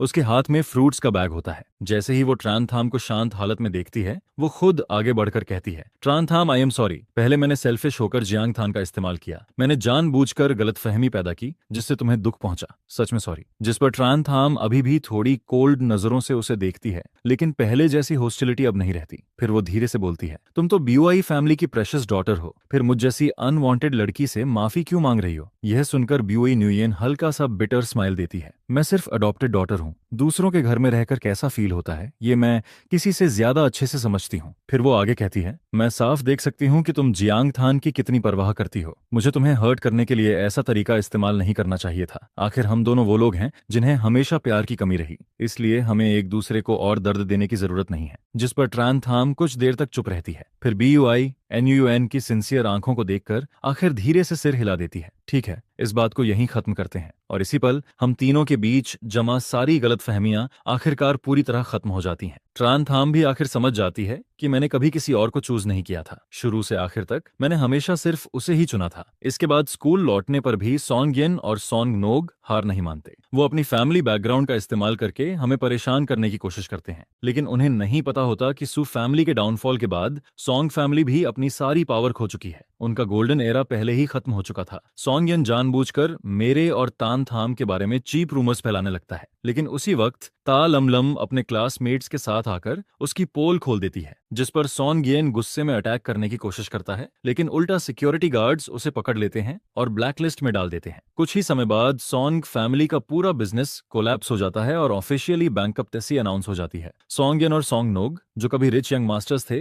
अब हर जगह लोगों की नफरत और तानों का सामना करते हैं। आखिरकार उन्हें शर्मिंदगी में स्कूल छोड़कर थुओंग चाओ से भागना पड़ता है और फिर वो दोबारा कभी फर्स्ट हाई स्कूल में दिखाई नहीं देते। दूसरी तरफ बीनी यूएन की स्टेपमदर और थर्ड सिस्टर भी अब उसे जबरदस्ती मैरिज मीटिंग्स के लिए फोर्स करने की हिम्मत नहीं करती, जिस पर BUINUHUAN आखिरकार अपनी बेड़ियों से आजाद हो जाती है और पूरी मेहनत से अपने सपनों की तरफ बढ़ने लगती है। इसके बाद TRANHUY कई बार TRANTHAMM से मिलने आता है। वो अपने पुराने मिस्टेक्स सुधारना चाहता है, लेकिन हर बार TRANTHAMM उसके मुंह पर दरवाजा बंद कर देती है, क्योंकि इतने सालों की कोल्डनेस और क्रुएल्टी सिर्फ कुछ सॉरी बोल देने से खत्म नहीं हो सकती थी। अब वो सिर्फ अपनी शांत जिंदगी चाहती थी। दूसरी तरफ तलमलम की चोट पूरी तरह ठीक होने के बाद वो फिर से रेसिंग ट्रैक पर लौट आती है। मेरी और तान थाम की मदद से वो बेहद मेहनत से प्रैक्टिस करती है और आखिरकार नेशनल स्टूडेंट रेसिंग कंपटीशन में चैंपियनशिप जीत लेती है, जिस पर वो एक राइजिंग यंग रेसर बन जाती है और काउंटलेस लोगों का अटेंशन अपनी तरफ खींचने लगती है। मैंने भी आखिर अपनी माँ के साथ दिल की सारी दूरियां खत्म कर लीं। वो अपने काम का कुछ हिस्सा छोड़कर अब अक्सर मेरे साथ टाइम बिताने आती हैं। इतने सालों से मिसिंग मदरली लव अब धीरे धीरे वापस मेरी जिंदगी में लौटने लगता है। मैं अब वो अकेला और कमजोर लड़का नहीं रहा जिसे कभी लोग बली किया करते थे। फिर देखते ही देखते यूनिवर्सिटी ग्रेजुएशन का दिन आ जाता है। स्कूल के अंदर लाल फूल पूरी तरह खिल चुके होते हैं। मैं, ट्रानथाम, बीनी यूएन और तलामलाम साथ साथ कैंपस में वॉक कर रहे होते हैं। धूप पेड़ों की पत्तियों के बीच से गुजरकर हमारे ऊपर पड़ती रहती है और वही हमारी यूथ की सबसे खूबसूरत सॉफ्टनेस बन जाती है, जिस पर ट्रानथाम अपना सिर मेरे कंधे पर रख देती है। उसके लाल बाल हवा में उड़ते रहते हैं और चेहरे पर चमकती हुई ब्राइट स्माइल होती है। फिर वो हंसते हुए कहती है, हम दोनों एक ही सिटी में हायर स्टडीज करेंगे। मैं जिंदगी भर तुम्हारे पीछे लगी रहूंगी, मरते दम तक। जिस पर मैं मुस्कुराकर जवाब देता हूँ, ठीक है, पूरी जिंदगी मेरे साथ चिपकी रहना, लेकिन बीच में छोड़कर मत जाना। यह सुनकर BUINUHUYEN हम दोनों को ब्लेसिंग भरी नजरों से देखती है। मैं लिटरेचर पढ़ूंगी और बाद में ऐसी ढेर सारी वार्म स्टोरीज लिखूंगी जो उन लोगों को हील कर सकें जिन्होंने हमारी तरह बहुत दर्द सहा है। इसके बाद तालाम लाम एक्साइटेड होकर बोलती है, नेशनल चैंपियन बनना अभी काफी नहीं है, मैं वर्ल्ड चैंपियनशिप भी जीतूंगी ताकि पूरी दुनिया मेरी स्पीड देखकर शॉक्ड रह जाए। इतनी सारी कड़वाहट, दर्द और अंधेरा अब आखिरकार सिर्फ बीते हुए कल की बातें बन चुके थे। जो घाव कभी गहराई तक खून बहाते थे, जो आंसू कभी सीने को चीर देने वाला दर्द देते थे, वही अब हमारी ग्रोथ और मैच्योरिटी के मेडलिस्ट बन चुके थे। मैं और ट्रानथाम दोनों ही हायर स्टडीज में सिलेक्ट हो जाते हैं और एक ही यूनिवर्सिटी में एडमिशन लेते हैं। मैं फाइनेंस फील्ड चूज करता हूँ और धीरे धीरे अपनी माँ का बिजनेस संभालना शुरू कर देता हूँ, जिस पर कुछ ही सालों में मैं एक यंग बिजनेसमैन बन जाता हूँ जो खुद अपने कंधों पर जिम्मेदारियां उठा सकता है। दूसरी तरफ ट्रानथाम भी रेसिंग छोड़ती नहीं है, बल्कि वो देश की सबसे यंगेस्ट फीमेल रेसर बन जाती है। रेसिंग ट्रैक पर उसका लाल रंग का रेसिंग कार हमेशा जलती हुई आग की तरह चमकता रहता है। इसके बाद बीनी यूएन भी खुद को बदल देती है। वो एक फेमस राइटर बन जाती है जो अपनी स्टोरीज के जरिए काउंटलेस लोगों के दिलों को हील करने लगती है। एक दिन मैं 3 घंटे लंबी प्रोजेक्ट मीटिंग खत्म करके बाहर निकलता हूँ। तभी फोन पर ट्रानथाम का मैसेज पॉपअप होता है, आज रात आउटस्कर्ट्स रेसिंग ट्रैक पर फ्रेंडली मैच है, मैंने तुम्हारे लिए VIP सीट रिजर्व कर रखी है, जल्दी आ जाना। जिस पर मैं हंसते हुए रिप्लाई करता हूँ, बस पहुंच रहा हूँ। आज फिर से हमारी ट्रान रेसर ट्रॉफी जीत कर ही लौटेगी। रात का अंधेरा धीरे धीरे गहराता जाता है। रेसिंग ट्रैक की लाइट्स चमक रही होती हैं। ट्रानथाम पहले से अपनी कार के पास खड़ी मेरा इंतजार कर रही होती है। जैसे ही वो मुझे देखती है, तुरंत भागकर मेरे पास आ जाती है। मुझे लगा तुम काम में इतने बिजी हो गए कि अपनी रेसर वाइफ को ही भूल जाओगे। जिस पर मैं मुस्कुराकर कहता हूँ, चाहे कितना भी बिजी क्यों ना हो जाऊं, अपनी वाइफ की कोई भी रेस मिस नहीं करूंगा। फिर मैं उसके हेलमेट को देखते हुए पूछता हूँ, नर्वस हो? जिस पर वो कॉन्फिडेंस भरी स्माइल के साथ कहती है, ओपोनेंट ने 3 महीने ट्रेनिंग की है, लेकिन जीत तो मेरी ही होगी। मैं हल्का सा हंसते हुए कहता हूँ, बस सेफली वापस आ जाना, फिर घर जाकर तुम्हारे लिए सेलिब्रेशन पार्टी रखूंगा। यह सुनकर ट्रान थाम हेलमेट पहन लेती है, फिर हेलमेट के विजर के पीछे से सीधे मेरी आंखों में देखते हुए कहती है, रिलैक्स, मैं सेफली रेस खत्म करके तुम्हारे साथ घर लौटूंगी। अगले ही पल उसकी लाल रेसिंग कार रात के सन्नाटे को चीरती हुई लाइटनिंग स्पीड से आगे निकल जाती है। करीब 20 मिनट बाद रेस खत्म होती है और हमेशा की तरह ट्रांथाम आसानी से चैंपियनशिप जीत लेती है, जिस पर वो हेलमेट उतारकर तेजी से मेरी तरफ दौड़ती हुई आती है। उसकी आंखों में एक्साइटमेंट चमक रही होती है। देखा तुम्हारी वाइफ कितनी अमेजिंग है? मैं उसकी तरफ देखकर मुस्कुराता हूँ। हाँ, हमेशा से मेरे दिल में तुम हमेशा सबसे ज्यादा चमकने वाली रोशनी रहोगी। तभी पीछे से BUINUYEN धीरे धीरे चलते हुए आती है और मुस्कुराकर कहती है, कंग्रेचुलेशंस, फिर से चैंपियन बन गई तुम। अच्छा हुआ मैं टाइम पर पहुंच गई। जिस पर ट्रान थाम हंसते हुए जवाब देती है, थैंक्स, लेकिन तुम्हारी नई नॉवेल अभी मेरी ट्रॉफी से भी ज्यादा फेमस हो रही है। यह सुनकर BNEUN सॉफ्टली मुस्कुराती है, मैं तो बस ग्रोथ और सेल्फ हीलिंग की स्टोरीज लिखती हूँ। फिर वो हमारी तरफ देखकर कहती है, तुम दोनों से कंपेयर कौन कर सकता है? एक इंसान ट्रैक पर हवा को चेस करता है और दूसरा हमेशा पीछे खड़े होकर उसका सपोर्ट बनता है। जिस पर मैं हल्का सा सिर हिलाकर कहता हूँ, हाँ, आखिर हम सब ने अपने टीनेज ड्रीम्स पूरे कर ही लिए। फिर मैं ट्रान थाम की तरफ देखकर मुस्कुराता हूँ। मैं दुनिया का सबसे लकी इंसान हूँ, क्योंकि मुझे 17 साल की उम्र वाला अपना पहला प्यार आखिर वाइफ बनाकर मिला। यह सुनते ही ट्रान थाम आंखें छोटी करके खुश होकर मुझे देखने लगती है। इसके बाद वो हंसते हुए कहती है, चलो पुराने नाइट मार्केट चलते हैं, आज की ट्रीट मेरी तरफ से। हम तीनों एक दूसरे की तरफ देखकर हंस पड़ते हैं। नाइट मार्केट की दुकानों से उठती गर्म भाप और रात की ठंडी हवा दिन भर की सारी थकान दूर करती रहती है। बातों बातों में ट्रान थाम अचानक धीरे से बोलती है, पहले सब कहते थे कि रेसिंग बहुत डेंजरस है, सबको लगता था मैं खुद को बर्बाद कर रही हूँ, लेकिन सिर्फ तुम थे जिसने शुरू से आखिर तक बिना किसी कंडीशन के मेरा सपोर्ट किया। जिस पर मैं उसकी तरफ देखते हुए सॉफ्टली कहता हूँ, क्योंकि अपने ड्रीम को चेस करते वक्त तुम खुद सबसे ज्यादा चमकती हो और मैं बस उस चमक को प्रोटेक्ट करना चाहता हूँ। इसके बाद समय धीरे धीरे आगे बढ़ता जाता है। कुछ सालों बाद मैं और ट्रान थाम आखिर शादी करके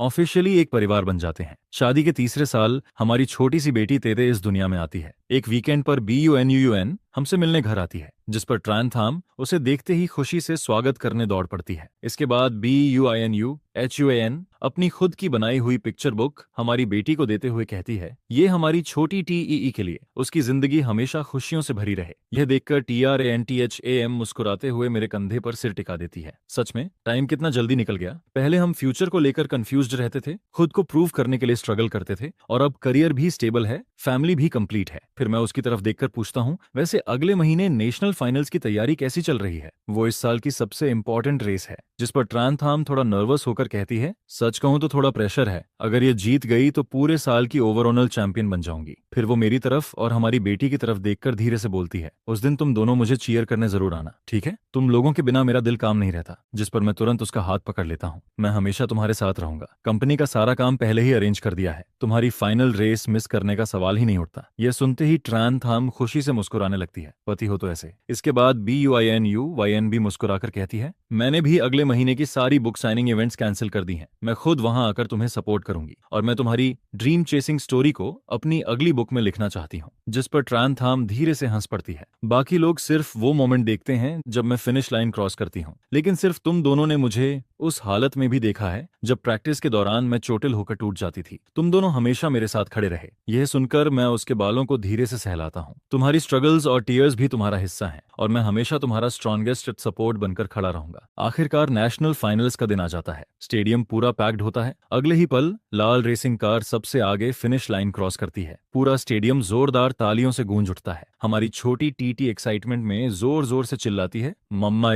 वहीं दूसरी तरफ BUINUYN अपने कैमरा से इस फायरी मोमेंट को कैप्चर कर रही होती है। फिर वो धीरे से मुस्कुराकर कहती है, पैशन कभी फीका नहीं पड़ता, सच में कितना खूबसूरत है ये। जिस पर मैं रेसिंग ट्रैक पर चमकती हुई अपनी वाइफ को देखता हूँ, फिर अपनी बेस्ट फ्रेंड और अपनी छोटी बेटी की तरफ नजर डालता हूँ, और उस पल मेरा दिल पूरी तरह सेटिस्फैक्शन और हैप्पीनेस से भर जाता है। टीनेज के अकेलेपन से लेकर जिंदगी भर साथ चलने तक, आखिर हमारी सारी मेहनत, सारे ड्रीम्स और एक दूसरे के लिए किए गए सैक्रिफाइसेस, सबने मिलकर एक परफेक्ट एंडिंग बना दी थी।